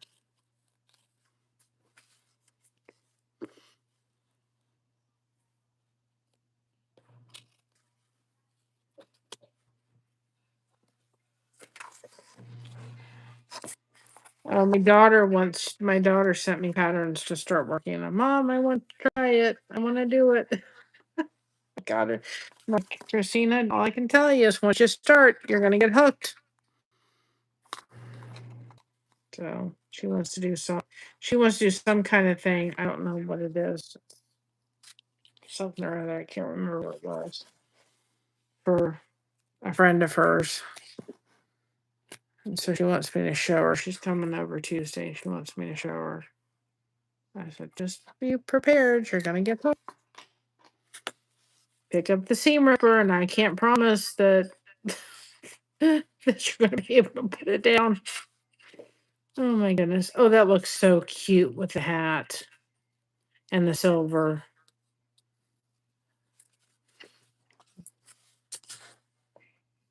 The polka dots would have looked cute, but I put that silver down. It was like the gray would have been the best option for it, but the flowers look really cute.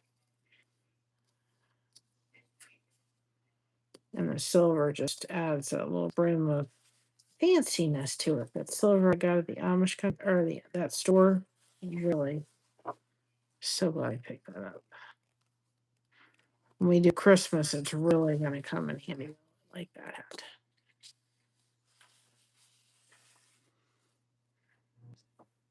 I mean, the gray polka dots would have been great, but this kind of has that bluish green.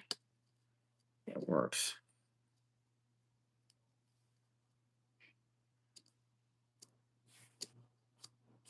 I just put a little bit of blue there. There's no way that it's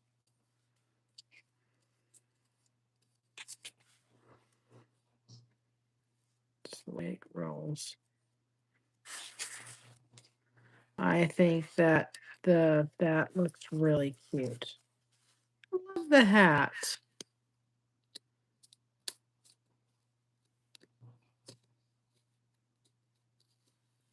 I think that looks cute. I don't think it'll frame out her face. It'll just look like just that poo.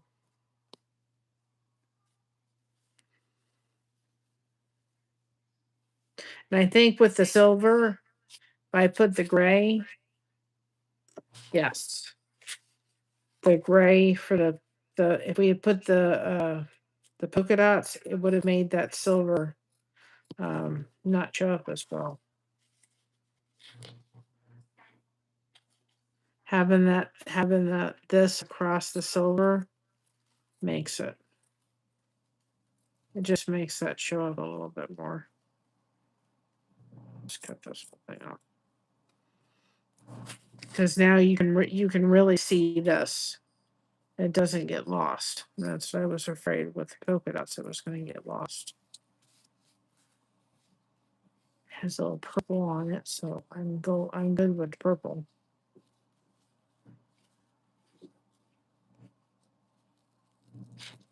So. But I just thought today when we were leaving, I said we just had a special time, and I thought I want to remember this, and I thought I went around the store, the gift store. Oh, we may be able to put our soap caddies in there, which would be amazing. But she said, talk to the lady and see if that's something she'd want to do. But I went there and I thought I got to remember this. I had given Grandma the grandma I gave her a hat with pearls on it, and I just sat there and I thought, when I look at this, I'm going to remember that hat I gave Grandma with all the pearls in it, and she's such a pearl of a lady, and the fact that I was blessed so much. And I'll remember this every time I look at that. I'm going to think of that special time we had with my husband's grandmother. And I thought, I'm going to get that. And then when I look at that and I'm working on my Kinusaiga, I'll just have that memory pop in. It was only like $5. It wasn't expensive, but it means a lot to me. It's kind of like my dad's necklace when we went to, it was actually at that very Der Dutchman that I found a necklace. I have an anchor necklace of my, that, I picked up there. And I was just like, I've got to have this necklace. And when I wear it, I think of my dad because he was in the Navy. So it's kind of like that. I'm so glad this goose cracked ship. So the first goose I was going to do was not by a pool. And I was like, no, it's going to be by a pool. So I was like, I wanted to remember. It was like, so I walked around the store for quite a bit today and just looked around, enjoyed it after we got done. And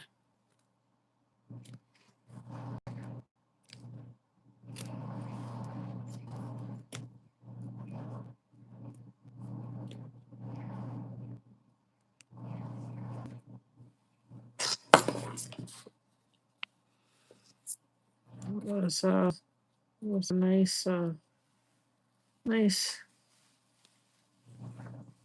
nice it was precious memories.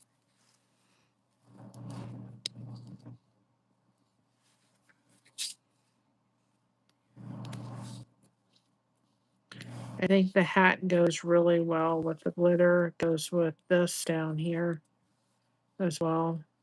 And I don't know if you saw this, but for the mouth, I did a two-tone look. I did this part of the mouth later than I did the top part. And that's really helped too, I think. I didn't just do it all the same color because I think, it would have blended in if I had done the two-tone. But I did a two-tone look so you could see the bottom and the top lips. They weren't all the same.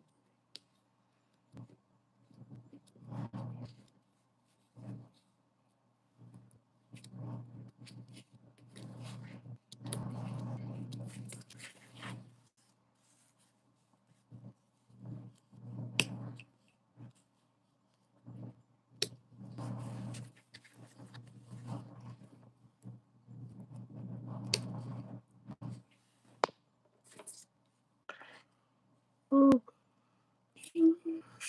yeah, I got off here. I couldn't believe this at 3 o'clock in the morning. Could not.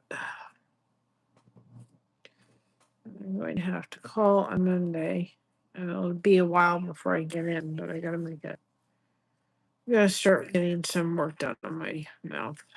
Which I'm not looking forward to at all, but I'm gonna have to start doing it. I like it or not. The dentist is not it's not something I handle well.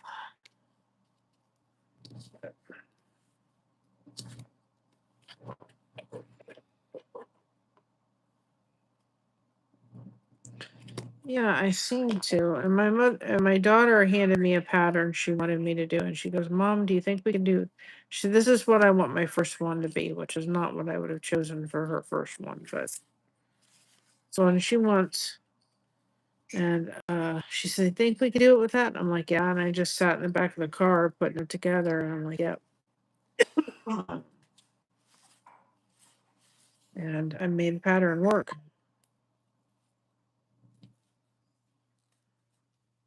So, and I'm learning.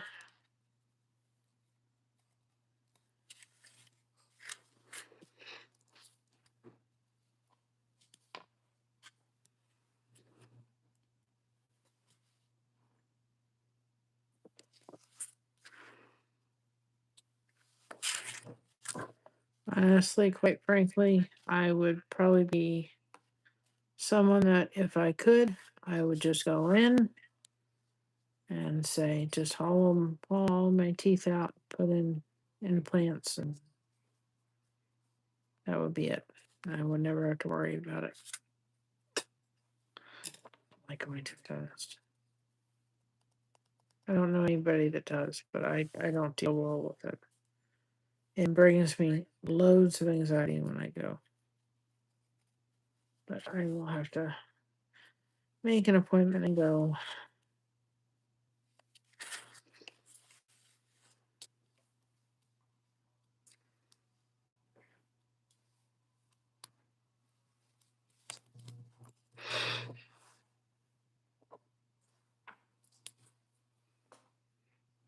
Yes, I think the hat turned out really well.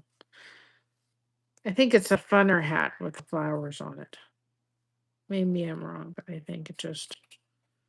I mean, the polka dots would have been pretty, but it just. It didn't need a busy flower pattern because that would have been too much. Needed a one that was going to be, calming, if that makes sense. This one's not terribly busy to the point where it's going to go, oh, I'm in your face kind of thing.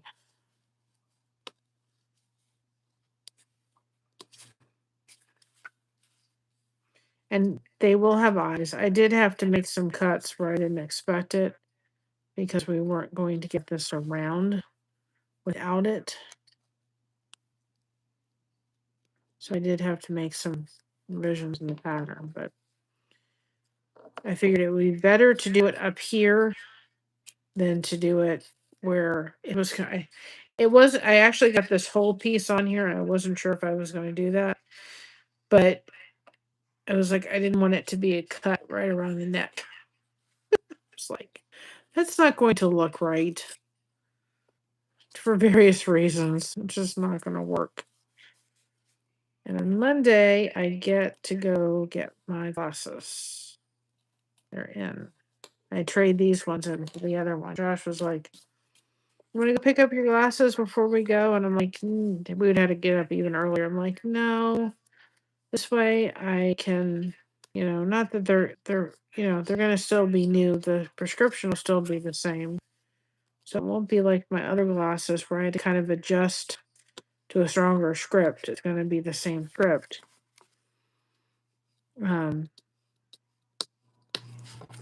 But it's going to be at least this way. I thought I'll have Monday to kind of get used to them without trying to be happening today and get used to new frames. But I guarantee you it'll be better than these frames. They were great in the store. They were not great on me. I didn't like them.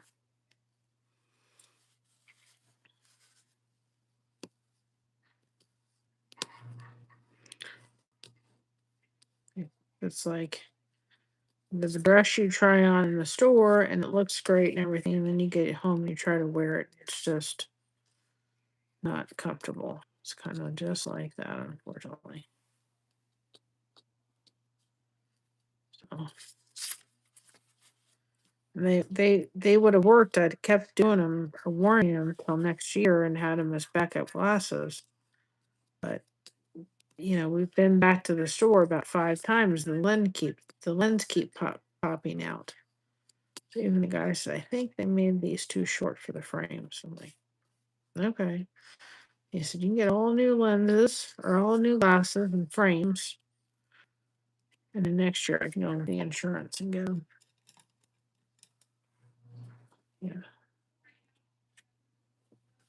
Yeah. They're just, I won't ever get this style again. I can tell you that. The style of my old glasses were thinner, like half the size. And that's it. It's more comfortable for my face. These are just really wide. And they're kind of on the heavier side. And so they're just not my, I do better with the other. I do much better with the other style frames. But if you're, like I was telling everybody before, if you're someone that crochets, get yourself a neck heating pad and put it around, have it. And then that way, because, when you're doing this or you're crocheting, your neck is down like this. It gets sore after a while. So having a heating pad on your neck while you're working helps. It just helps to soothe it and helps to, do it. So I think we have this in our Amazon store or on our Linktree shop thing. But it does help because sometimes you have to, and if you're doing this, I would try like that's going to match up with that. And I didn't do it with the other one. It just happened the way it worked out. Try to match up so you're not, it kind of looks like it's all one piece, even though it's not. But it's good to have a heating pad.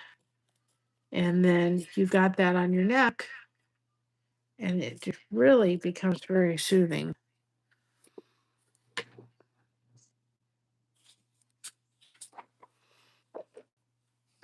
It's a very soothing thing.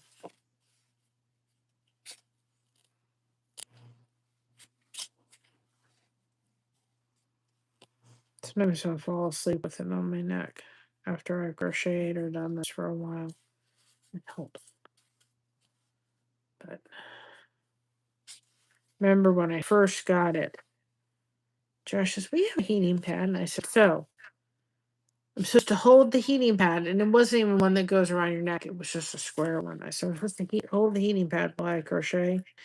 Would you like to try to do that? Because I would like to know how I'm supposed to hold that and hold the crochet the crochet hooks in my hand and hold the heating pad.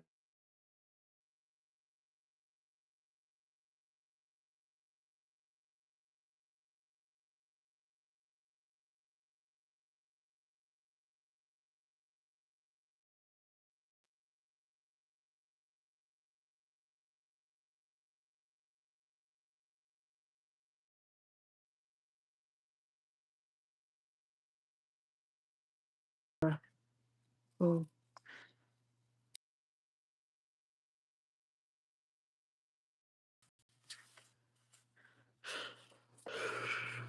I was listening to Lazy Days Ahead, and they were doing their live, and I thought, oh, it'll just be a few minutes longer, and I just laid there, and then sure enough, I fell to sleep. And then I was like, in not the most greatest position in the end. And then I realized, oh, I woke up with a stiff neck, and I hadn't been asleep for very long, but long enough to realize I shouldn't have fallen asleep like that.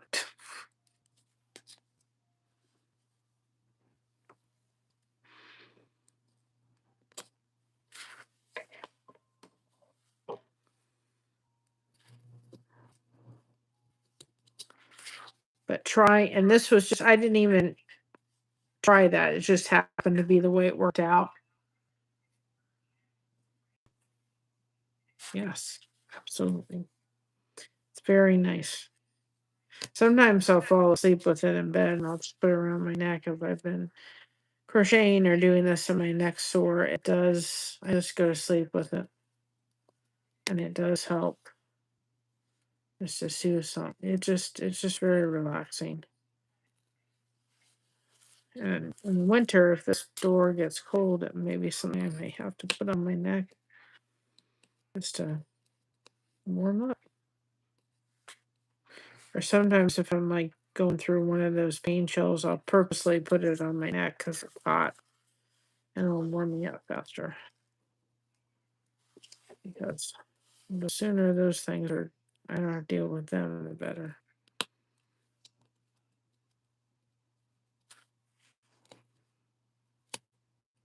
Those are not fun.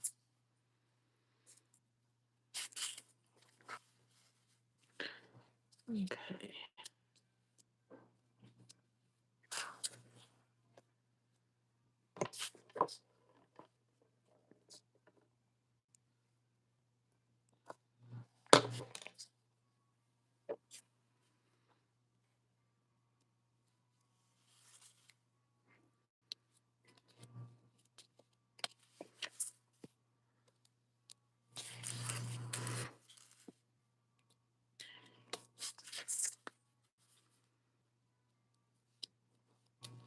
I like the hat.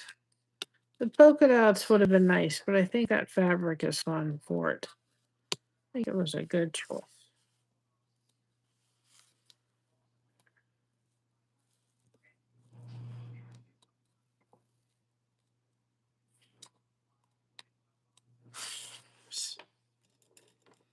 Especially having that silver. That's what kind of drew me to that fabric was the silver.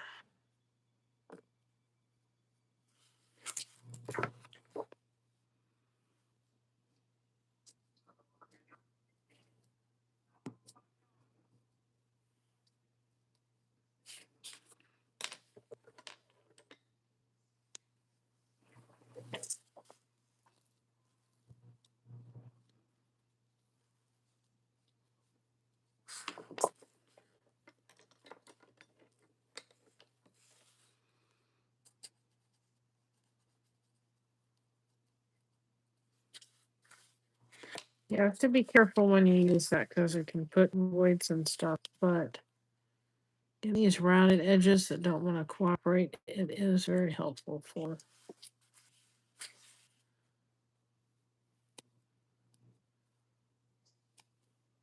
Just trying to get it to lay like I want it to lay. It's not. We'll get it fixed. Hold on a second. Wanted to eat my tool, the board.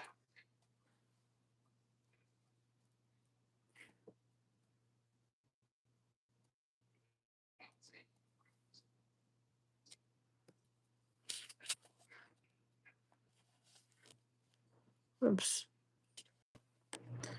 I'm gonna take.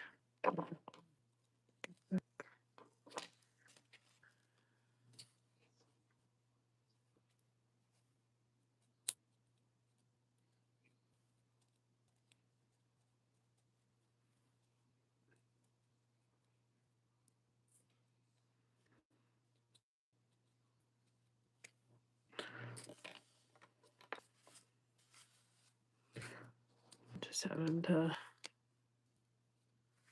take it and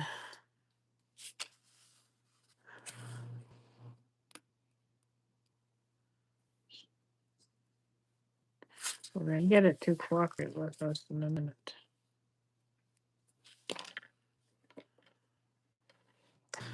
Let's eat my tool over here. Back here.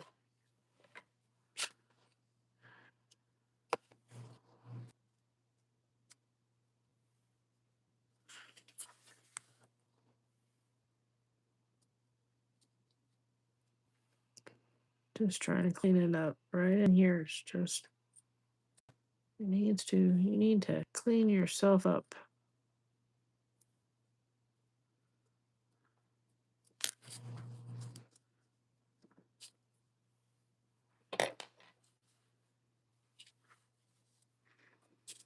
Because it's fraying on this side and I'm trying to stop it. There we go. You're running into problems, just take your time.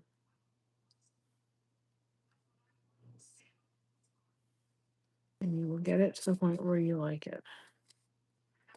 There's no need to rush it. And also allowing the glue to dry, not being impatient, also makes a huge difference. I love the hat. I think the hat with that silver was definitely the right choice. Let me stretch back like that on a chair.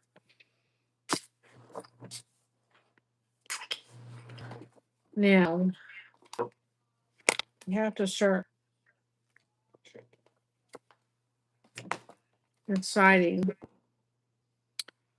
what we're going to do for the float. Maybe, I don't know what you all think about this. Now that we did the hat and like that, what about doing the float in the polka dots? Because it will complement that very nicely. You like the, so we'll do the polka dots for the float. I think the hat went very well with that. I love it. So we'll do that. We'll start with this.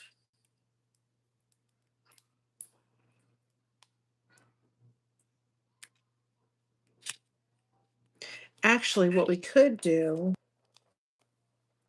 is do we hold it? Polka dot, silver, silver. No. Let's do silver and the let's just do silver. We'll do polka dot. No, we're not. Let's do polka dot here. And then we'll do silver right on these two ends. That would look really cool. That silver I got. It'll make it look two-tone a little bit. See, we needed, if you're gonna do this pattern, do the other stuff first. Because how you do the hat and how you do the hat and how you do the hat and so forth is and the is how you do the goose and everything is going to take precedent how you're going to do the what colors you're going to use, especially what your hat is like. Then you're going to kind of go with the rest of how it's going to be. So you got to start off with the with the water and the hat, because I think that'll be your determination to what's going to go down here. Because originally I was going to start off with a pool float, and I thought, nope, I can't do that yet because I don't know what the rest of it's going to look like. So if you're going to do it, start off with doing those things first, because then you can figure out exactly what you would like to have for the rest of it. You can't determine the colors you're going to use. If we had used, gray is going to go with anything, but if we had used a purple or something else for the hat, it would have lent itself something different for the pool float. So if you're going to do it, do your hat and the rest of it first, and then go on to this part.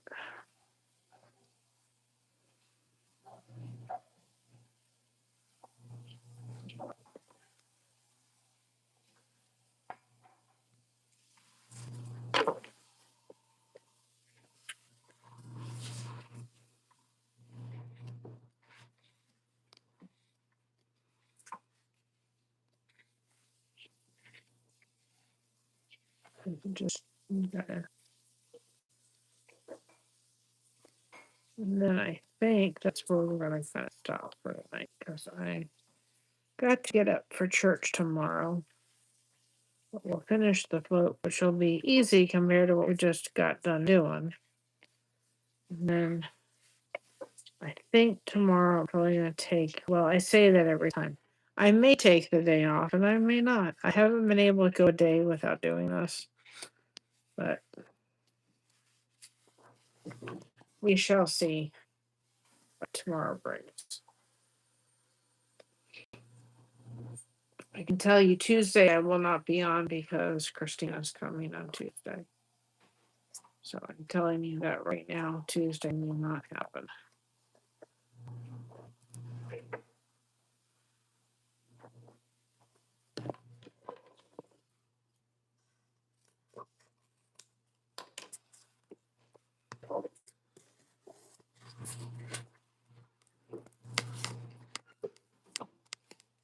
And I'm really focusing on putting in my ends kind of flat. And making sure that they're not sticking out.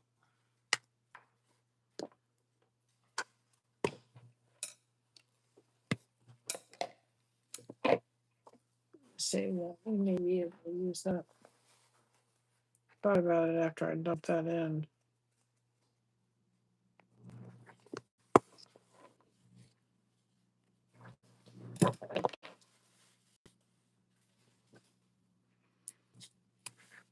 Ooh, I like that. Then I was thinking, look, I see, right? Not we'll do the whole thing.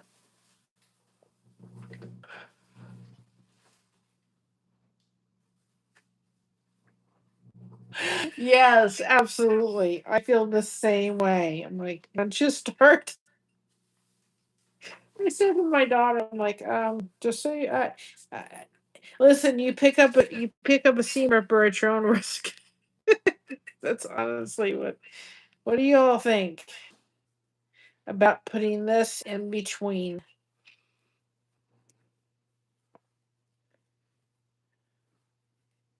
Do you all like that?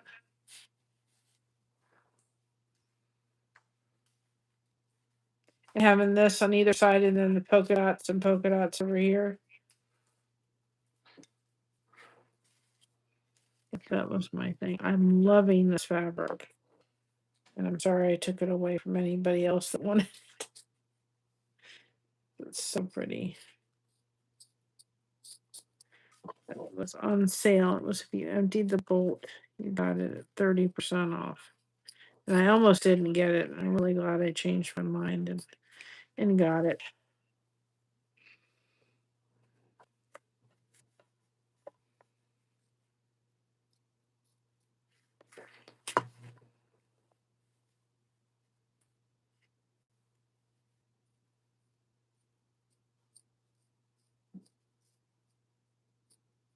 And these scissors are not great. It's time to order scissors. My other scissors did this tonight. So I will be adding them to my shopping list.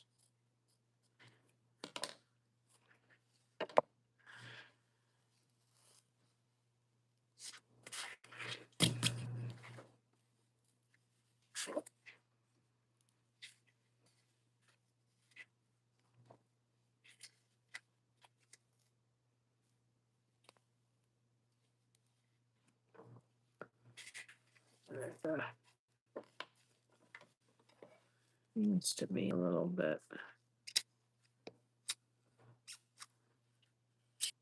I can tell when it's not cut through right. That cut side cut, so that other side just wasn't. Didn't have enough. The minute I go in, if it's not in enough, I can tell.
We have to have her have a little sparkly inner tube. She's all glittered up.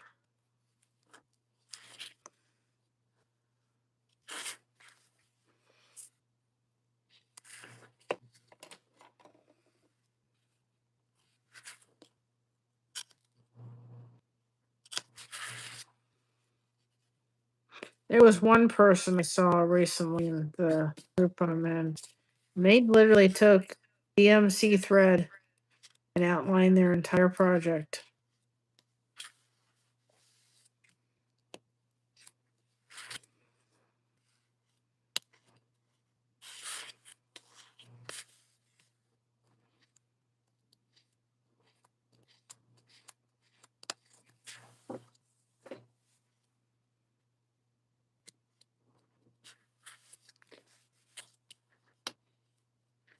But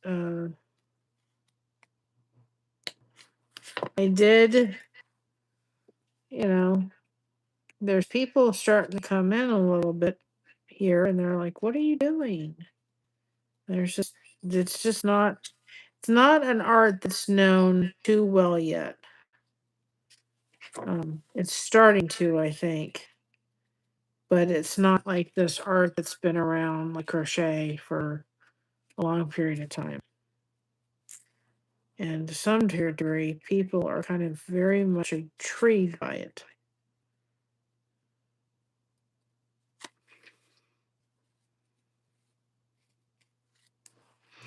It's not an artwork that's like been around for a long period of time yet.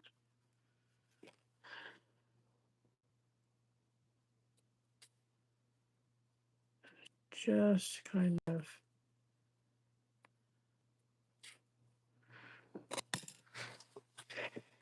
new. There's people that are starting to kind of dabble in it. So it's becoming pop. It's slowly I'm seeing more, and it's also because every time I see a Kinusaiga thing, um, you know, people are, my feed is getting more and more putting for it. Liking for it.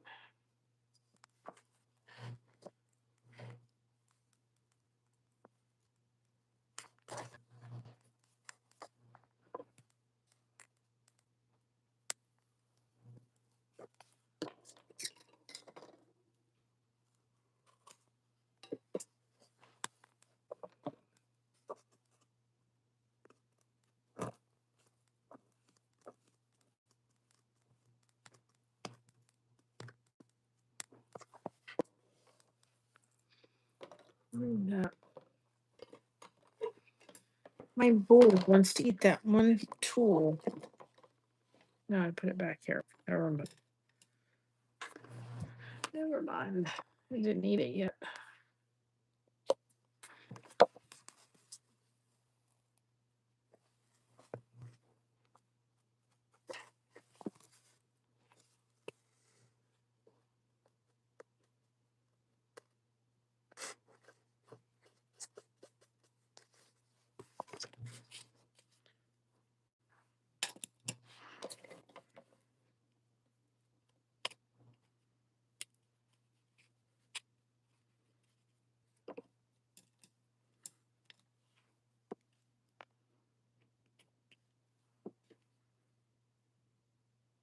I know there's other art forms that are therapeutic, but man, there's something about this.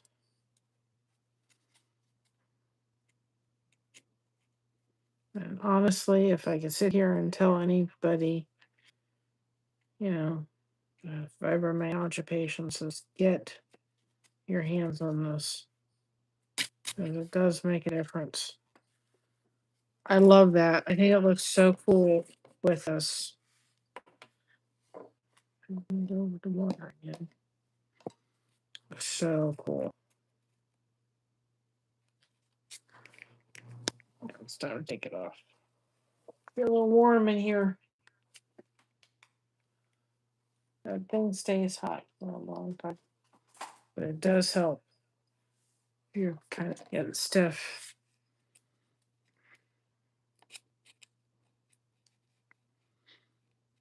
And I thought, usually I'm in a little bit more comfortable stuff, but I thought there's no sense for me to have a shower just yet. When I came home, I thought I might as well just keep everything on and come alive.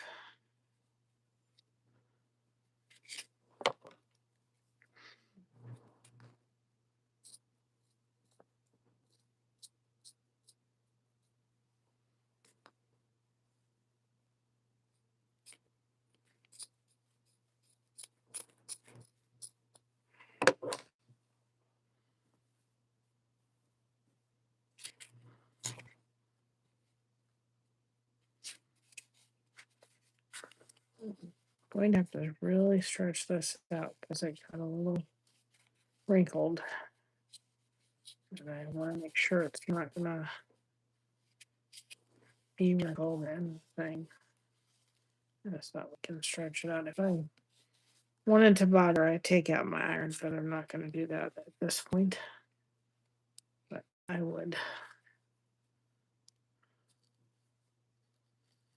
But we're not going to stretch it out enough that it's not going to be an issue or a problem.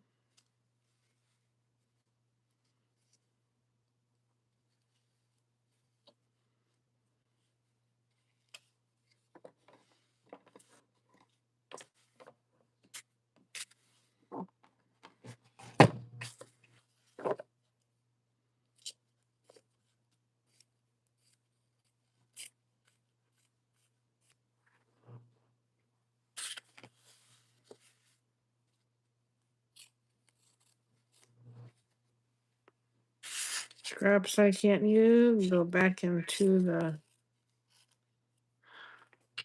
little pieces, I just throw them out. The bigger pieces that I cut way too much fabric on, they go up in there. I don't know if I'll ever use them, but you never know. I ended up throwing them after all, but I keep them in case, just in case.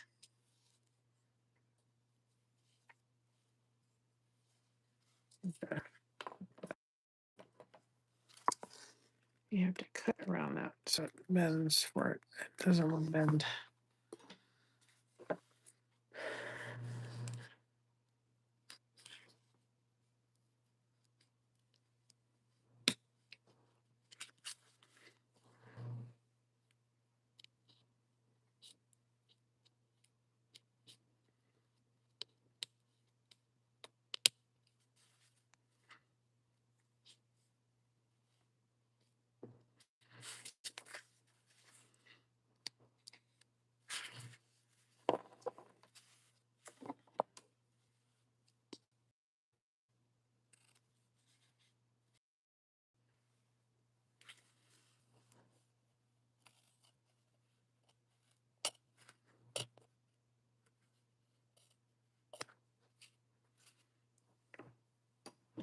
Hi, Creighton Knight.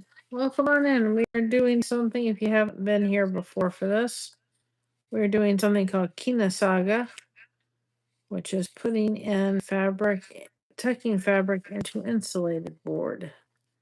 And it is one of my new addicting crafts that we're testing patterns for, and I have no idea where this journey will take us yet, but it's going to take us somewhere. I have a strong feeling about that. And so this is a brand new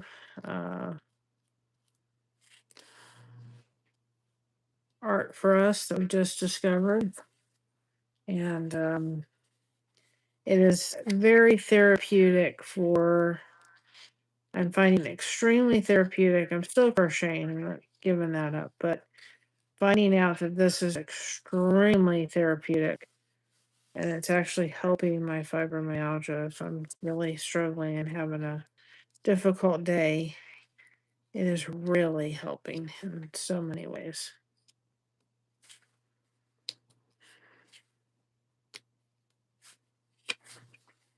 So you get insulated board and you just have fabric and you tuck away. And you make images and patterns, and we're testing out because we've got several of them up on our thing already.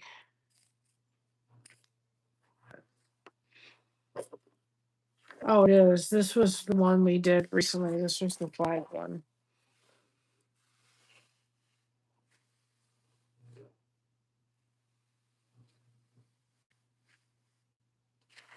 And this is that was the second one I did, or the third one I did. This is the fourth one I'm doing. This is the goose. The goose. And so we're testing patterns out. We're gonna be doing more patterns and really available for everybody eventually. Maybe it'll lend itself to actually putting kits together and so forth. And it's just highly recommend it. And it's very, very beginner friendly. And you just keep getting better and better. My one thing is, I cannot help it if you pick up your seam ripper and you can't put it back down. Because that's what you use. I found these tools also very helpful. They're kind of got a whole fabric list that tells people exactly what they should be getting. Supply list. Can't honestly say that.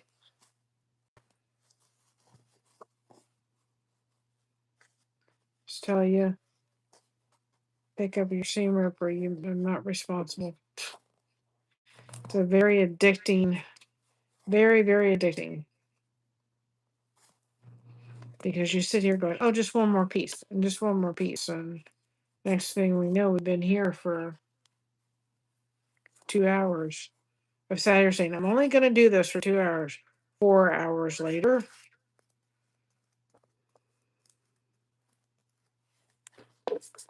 So it really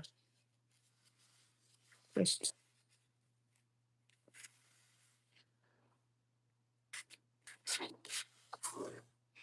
My daughter wants to learn how to do it.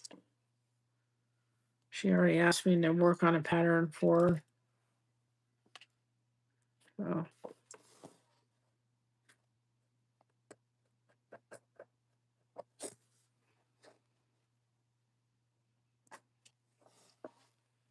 I'm going to finish up the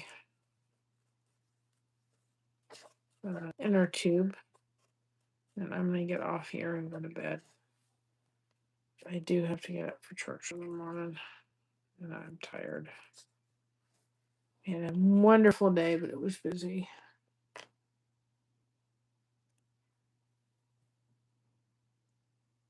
Yeah. I mean, crochet does the same thing too, to some degree.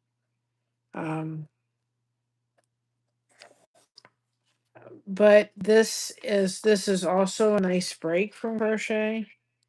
And if my hands from crochet are just not there for the day, it's really, it's one of those things that's like, some days you need to give your hands a break from crochet because you can,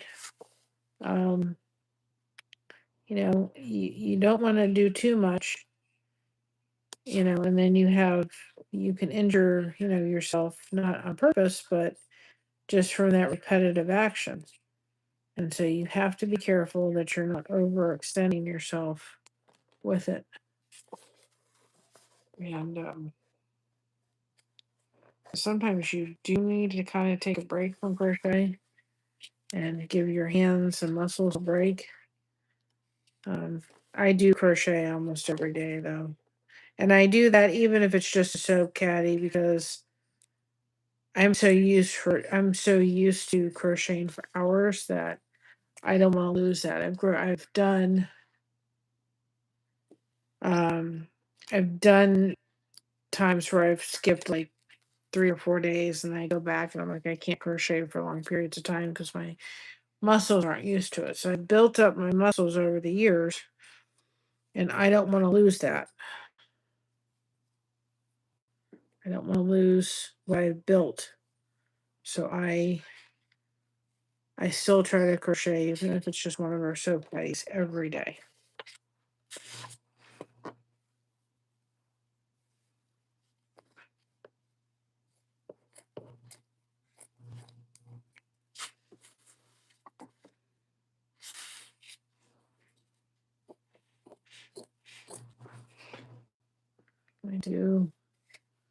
I do chop the excess off, and if I think I'm going to use it, it goes into a thing. If it's too small, it goes into the little. I have a little bin for trash. It's just not going to make it.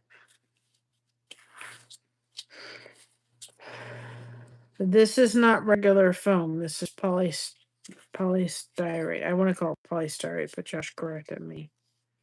Polystyrene, I think is what it's called. So it's not just regular craft foam, because craft foam has too many air pockets to it. You don't want to use just regular foam. You're not going to get the detail that you're going to get through this.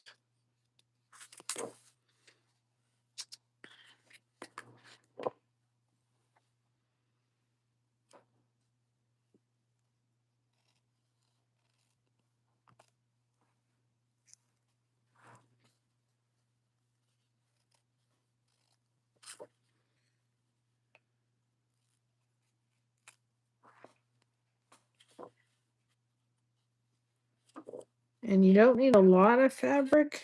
You know, you can build a nice little scrap collection through doing it. It's called Kinusaiga. You can build up a nice little collection of scrap fabric for this. You know, the only thing I would probably build my collection in is plain fabric, you know, solid colors. That's where I would build my, you know, my stock in fabric. If I was gonna, as I'm building, I want prints. I just got to be careful I don't get prints that are too, you know, you don't want them too big, because then, you know, unless you're doing a specific pattern, they're going to be too overwhelming. So, you know, if you're going to have prints that are, you know, you want prints that are, you know, somewhat small. And so you can get a half a yard of those easy. But if you're going to buy a yard of something, buy it in solid, because there are times you do use solid. Because after a while, if you use all prints, it's gonna be too much. You know, if you have a whole thing full of pattern full of prints, you're gonna be too busy.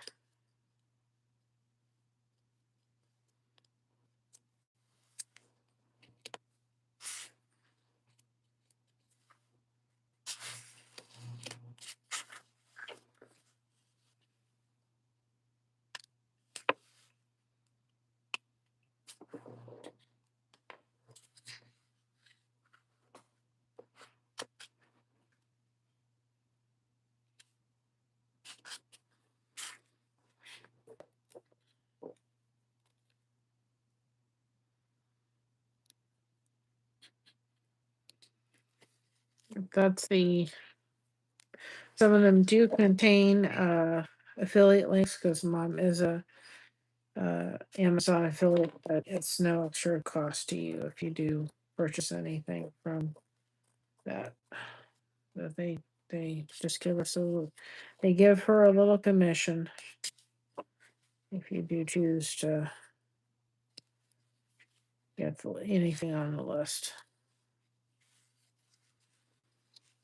Tell you, I never thought I'd be using a seam ripper. You'd have to tell me, oh, by the way, in 2026, you're going to start using a seam ripper. I'd have laughed in your face. For what? I don't want to sew, because I don't like sewing. I'm not someone that likes to sew. I applaud the people that do quilts. I think it's beautiful. Oh, I cut that too. too short. So I'll just remove it.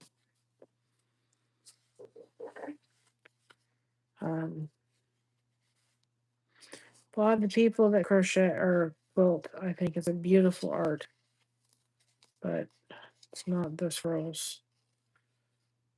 I just have no desire to sew. I've never really enjoyed it. Like my mother, she loved gardening, and I did not have a green thumb. And I would sit there going, I don't, I'd go out in the garden with her, but it wasn't something I'm like, oh, gravy, we're going to be out in the garden. Much happier inside doing crafts.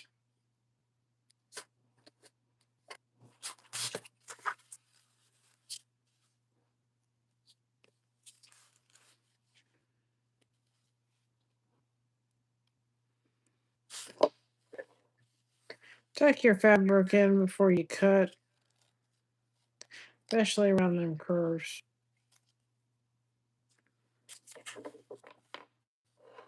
This is going to be the last piece tonight.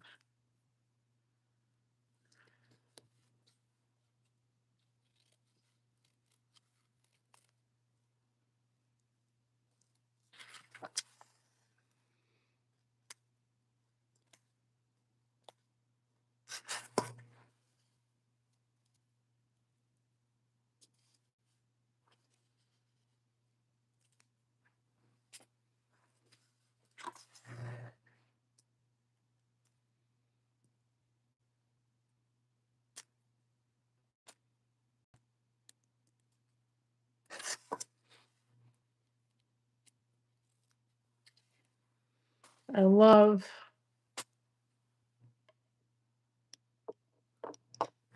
Yes, it does. Yep. I love the way it came out. I love the silver. I think that was a really nice option. What we could do, possibly, is I could find if I have some somewhere. I've got some DMC thread someplace because I cross stitched and I've got it probably somewhere where I can pick some up or order some. I can order some gray. I can order some of that gray crochet yarn. I'll do that in gray instead of silver because I think the silver would just be order it in gray. And I think around the inner tube would be nice to be able to have the gray.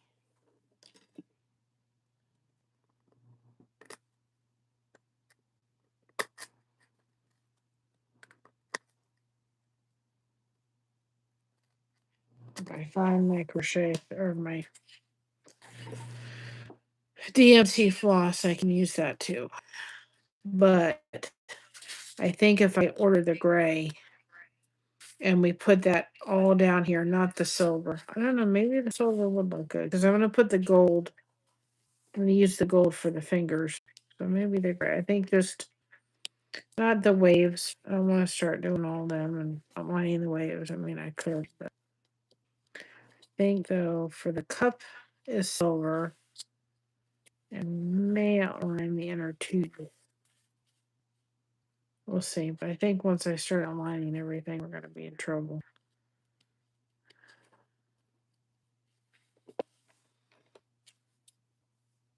Maybe the inner tube does need to be outlined.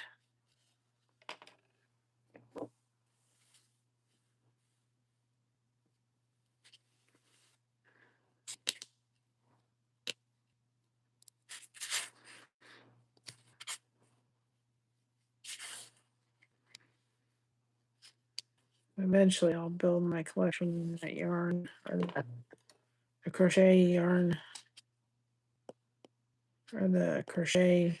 It's like it's crochet thread is what it's called. If I have every color, then I could literally outline the entire image, which I've seen people starting to do, and it really makes everything pop.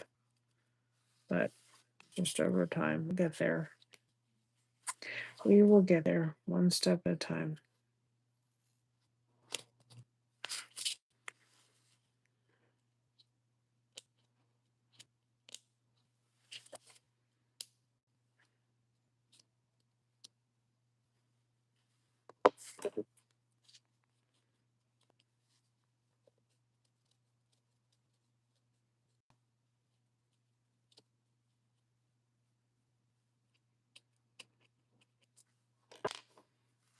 Remember, when you're doing a long thing in the corners, pull towards and it will get it shaped into place.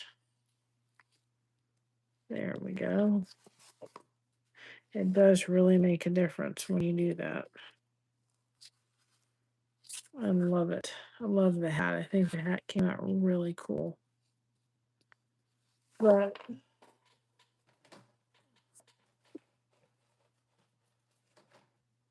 we're gonna do,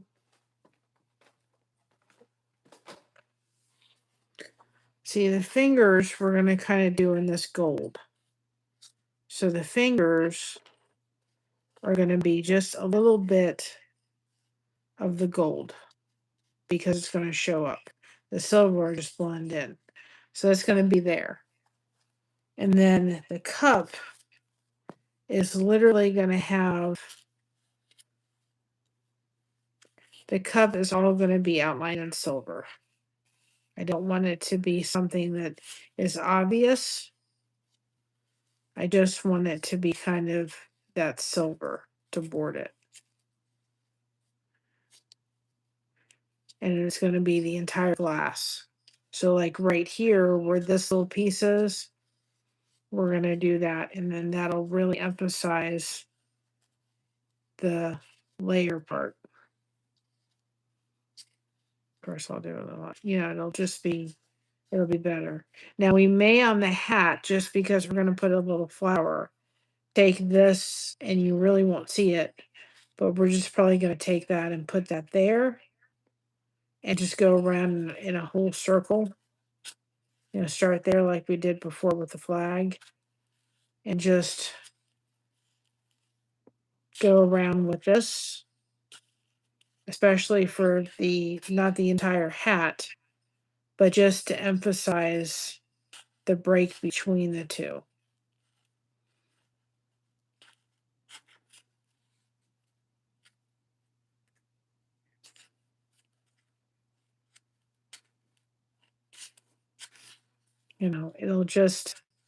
It'll make it right there to put that there. And then we can decide if we want to take and just put this here. I don't know if it would make much difference to kind of maybe not put it like all the way around.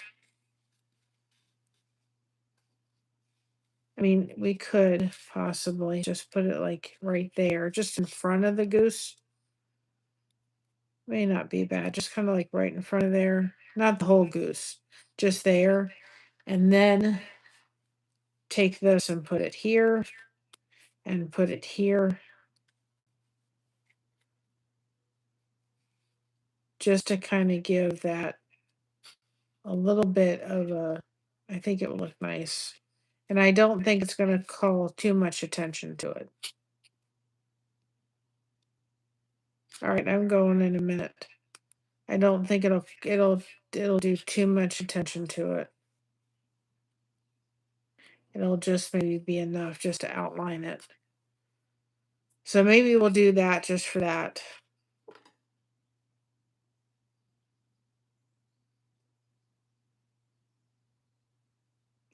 And I'm thinking, well, like I said, we may start dangerous thing when we start outlining it.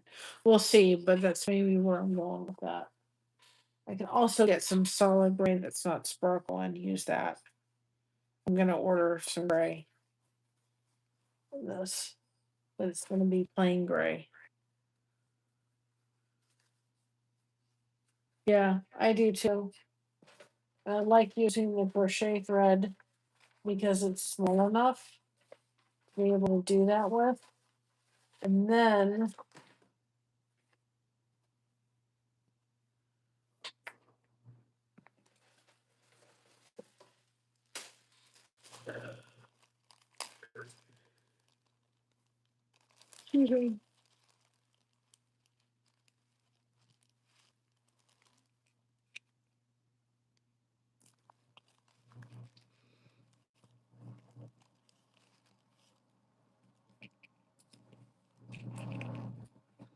Until you can do that. I don't know if those are the right eyes. I wonder if I could do it very carefully. It's just styrofoam, so it shouldn't. I should actually be able to cut it. I cut some of it out. Won't mash it.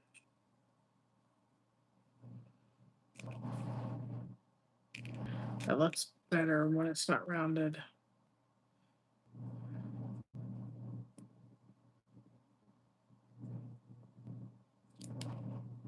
It's just hard to get.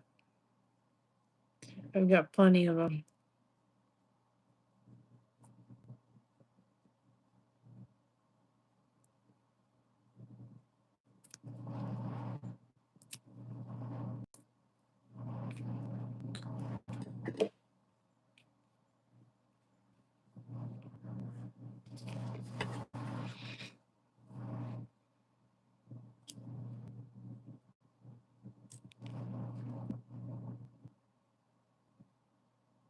Can't guarantee that these are the eyes that are going to go on here, but and then I could take like some white and just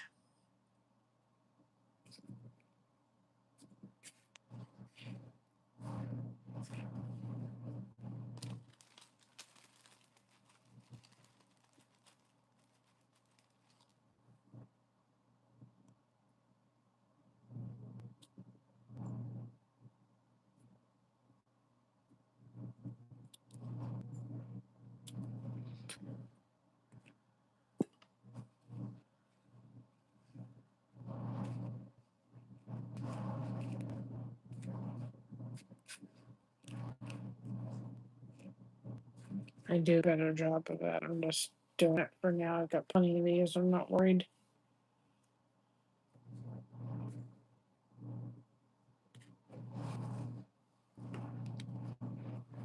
But that will look really cute.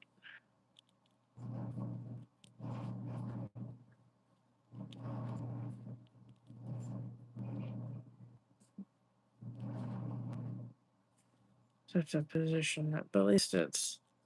I can also paint them black if I wanted to.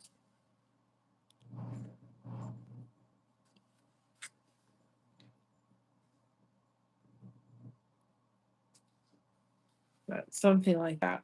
But I'd probably do it smaller. I do the eyes even smaller. I'm thinking I may try to find some black rhinestones or something. But to go even look nicer. But I think they need to be flatter. Yes, I can smash them.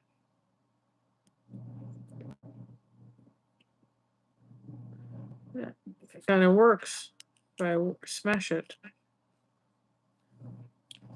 it actually works. So if I just smash them down, they look better.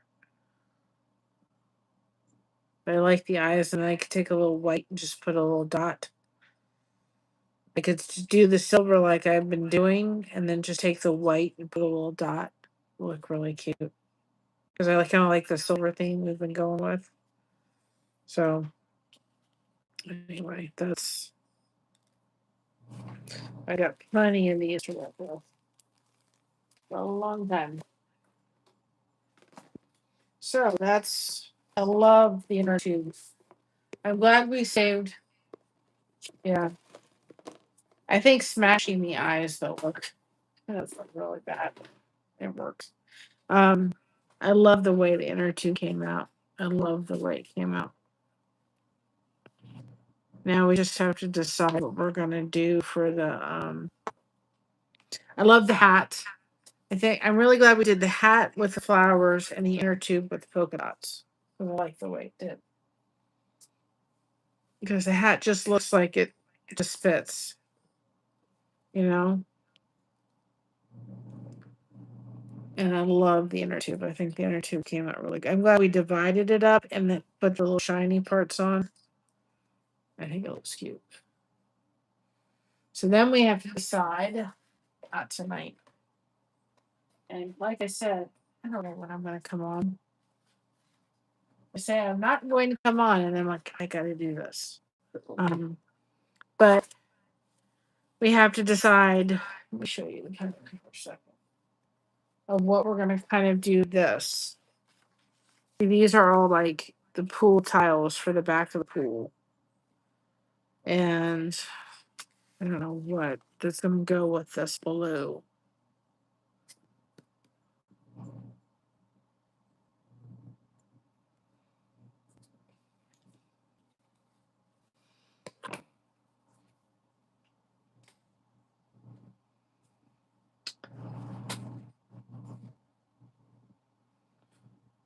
Decisions.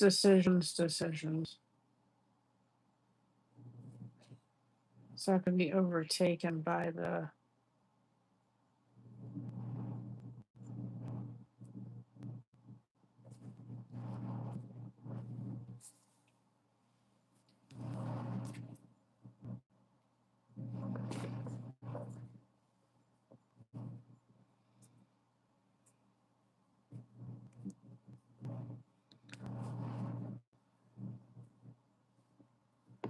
By the.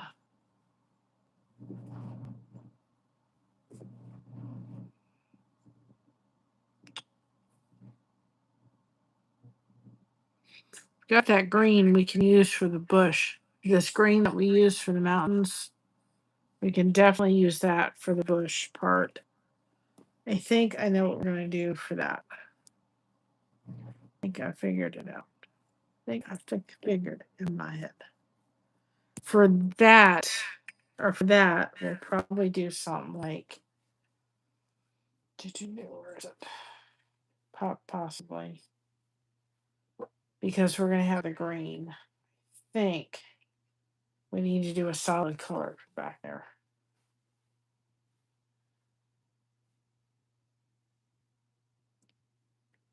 Like, that's why I'm saying build your stock up on solid. You're going to buy a yard or two of fabric, do it in solid because you will use them. Because there are times when it just gets overrun and you need a solid color. So this blue is kind of, no, it's not kind of, not similar to that. It's similar to that blue. No.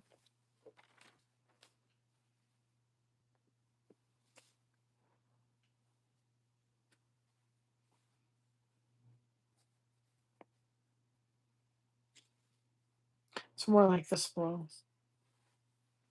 It's not like that blue.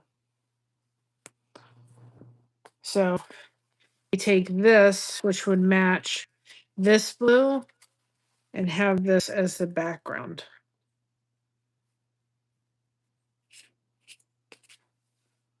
That's the blue for that. And then the bushes will be up there. And even, I'm very good with putting colors together. I probably could have been an interior designer if I wanted to. Is we have this for the bushes. This would go with that.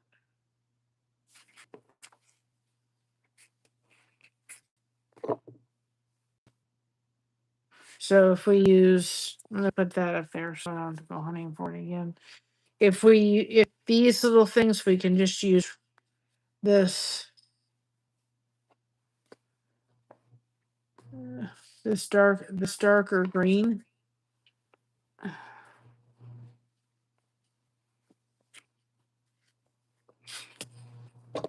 Right, for these little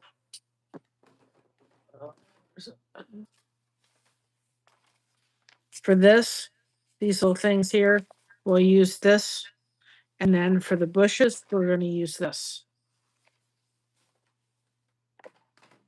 Or we can do it and reverse that and use the bushes for this because we're using a solid color for this. So it may be better to do something like and sandwich that in between. So probably for these little ones, we'll use the color. We'll use the solid for here. But this will be the little sections behind here. And then we'll have to figure out the cloud part. Which, if we're using that for that, where is it? I just had it. Because we're kind of going with the blue. We can use this. Where's the other?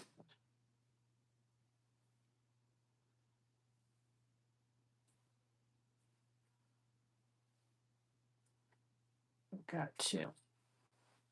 I'll pull this out.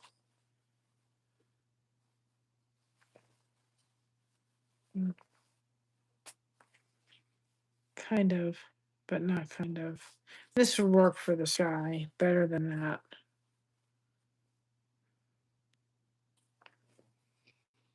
No, I kind of like this for the sky. I don't know. We'll see. We shall see.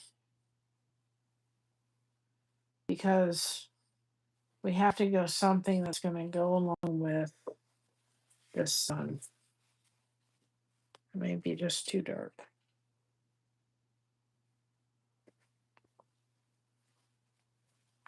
And that would be kind of pretty against that.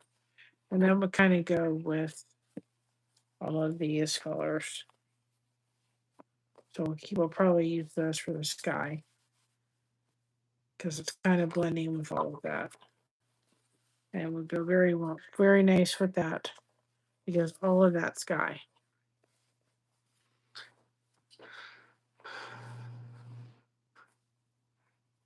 I just have a knack for it. I don't know why, but I've always had a knack with it.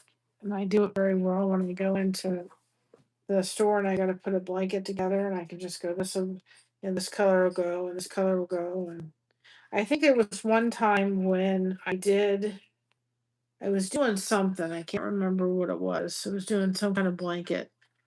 And I just went into the store. I picked it out. I liked it. I got into the car and I go, because the lighting's always so different. And I said, I don't like this. I don't like the way this looks. I'm back in the store and changed it. It was just one color, but the rest of the colors went. But I didn't. I liked it. It looked good in the store, but it didn't look good once I got out of the store. So I've always been very good. My mother will come and say to me, "Does this go together?" Yeah. So I've always done really well with that. I don't know why. I know my aunt that doesn't want to talk to us for various reasons. Her reasons, she wants to do that. Let her. She's missing out on family and connection. I can't do a thing. I'm doing everything I can to reconnect, and she's the one that's just okay. And it's very sad. But anyway, she has her reasons. Let her have her reasons. But anyway, she has done amazing art paintings, art pictures. And she paints beautifully. And so she was very crafty. My past Patty, she was very crafty, and she used to get shells off the beach and paint them and put colors together. And she was an amazing hairstylist, and so I just always had it where I've just been able to, yep, been able to put stuff together and color together, and you know. Um, without much hesitation. So I'm very, very thankful I've got the knack for it. And I also don't want to discourage anybody that says, I don't have it. I can't do that. I don't have the you know, I can't, I don't do that. I know that the lady that I picked the fabric that donated the fabric to us, she said, I don't think I could ever do this because I don't do that well. But I want to encourage people, listen, first of all, here's the thing. Um, if you're sitting there thinking, I just don't have the knack for it, Chat GPT, I know we don't want to run our stuff on Chat GPT, but put your picture through Chat GPT, put your pattern through, and say, okay, design, fill this with how would you do this picture? It may not give you everything as far as um, how you're going to entirely do your design, but it will help you kind of put, if you're sitting there going, I just don't do well with therapy, right? I just don't do it. Um, you know, I just don't do it. I don't do it well. Put it through Chat GPT and have Chat GPT tell you how you would fill in that picture. And then that way it would give you an idea how to kind of do it and have the color scheme for it. And like this one, I will finish this one, but I learned a lot from doing Blessed because as much as I loved it, I really did too much busyness. There was too many small busy things in there. So I learned that as nice as this was, I needed to do a lot more solids and a little bit less print. And I kind of learned that from this. I kind of learned that from doing the flag, the importance of putting in solid colors, but also having fun with the prints because it's part of the fun. But it's like,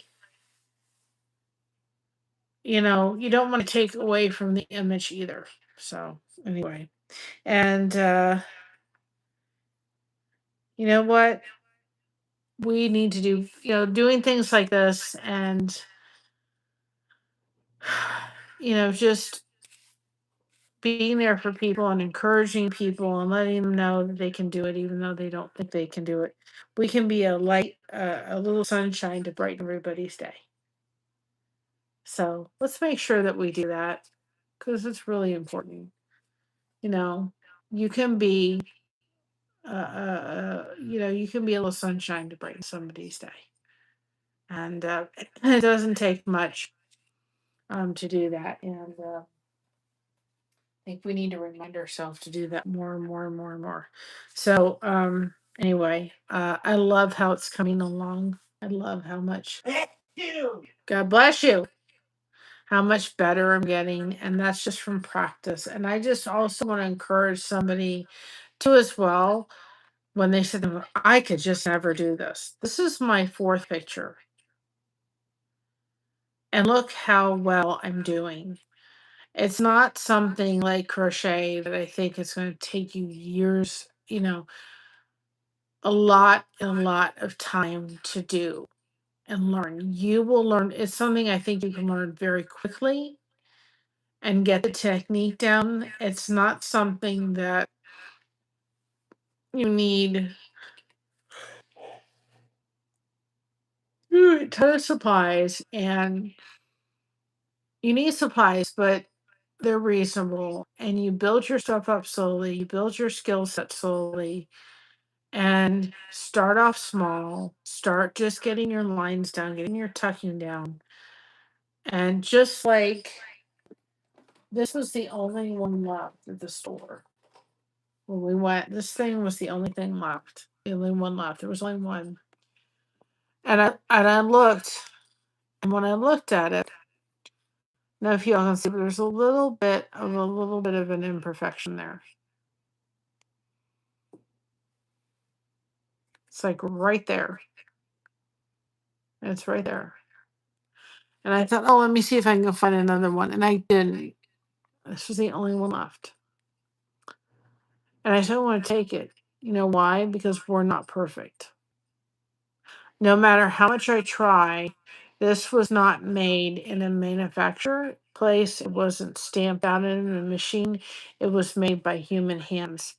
And just like I used to say to people that used to come and get their cars, pick them up, and they would complain because they got a brand new car and they had to bring it back and get it fixed. And I would just say, can I please remind you that those machines were made by human hands? And so we're going to fix the problem. Nothing is perfect. And so when you are doing this, and as much as I try to have it be perfect, and I want it to be perfect, and I don't like to see anything, I want it to be just absolutely just beyond, it has to be perfect. I can't make it perfect because my hands made it and I'm not a perfect person. I'm far from it, and I learn every day. So, you know, and here's another thing, don't compare yourself. It's real easy, I think, in any art that we do to compare ourselves to someone else. Well, we're not doing it as well as they're doing it. Don't do that. Worst thing you can do. Nobody can do, if we put 5 people and have them sit down and do this goose, they'd all do them differently. So when you're looking at this art and you're seeing and things are going and you're like, oh, but look how much better they are. No, you'll learn, you'll get there. I said to my daughter, recently, I said, Christina, you are doing what you're doing in a certain situation. I said, you're doing a marathon, not a sprint. So if this encourages anyone to say, this is my fourth one, the flag was better than the blessed. The blessed was better than, or no, the flag, the flag was better than the blessed. Yes, the blessed was a little better than the rose. And the cross was better, and now this is even better than I think all of them. It's not taking that long to get it, but don't sit there and compare yourself to anybody else. You can't. Don't do it with this artwork. Don't do it with anything else, but you're going to fail miserably. And I'm hooked. I'm learning. I'm growing. And just so everybody knows, we will. This specific one is going to someone special if they're willing to take it. This one is, and I will gladly do another one. But we will have ones that we do because as much as I love them, I don't think I can continue to have a house full of them. So we will offer them. Any ones we do live that we have tested will probably be like $30 or $35, and you can purchase that in the merch store. So we'll offer those. But there will be ones I will keep and say, sorry, this one's taken. But those are all in the future because I think we got 11 patterns or 12 patterns, 13 patterns now because I did one for my daughter. And it's just the start. We're just starting. That way, guys, I'm gonna get off here, go to bed. I have to get up for church tomorrow. Hopefully, I can. And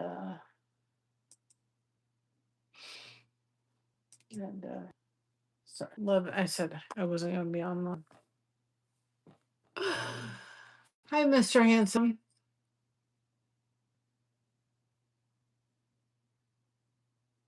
Well, you can. My husband would certainly probably have a problem with that, but you're welcome. So, anyway, anybody's welcome in our church. Anyway, I'm gonna get out of here. I've gotta go to bed. My husband's probably already asleep. But anyway, I love you all, and I will see you all tomorrow. Possibly we'll see. Not been able to stay away from doing this art for very long, so we'll see how I am tomorrow. With that being said, y'all be proud of being you because everyone else is taken. Keep crocheting that connection. No crochet hook is required. We have you covered. Thank you so much for having us covered. Thank you very much. And you all have a great night. I love you all. And remember, just be you. Don't try to put yourself to anyone else or compare yourself. You can only be you. Love you all. Have a great night.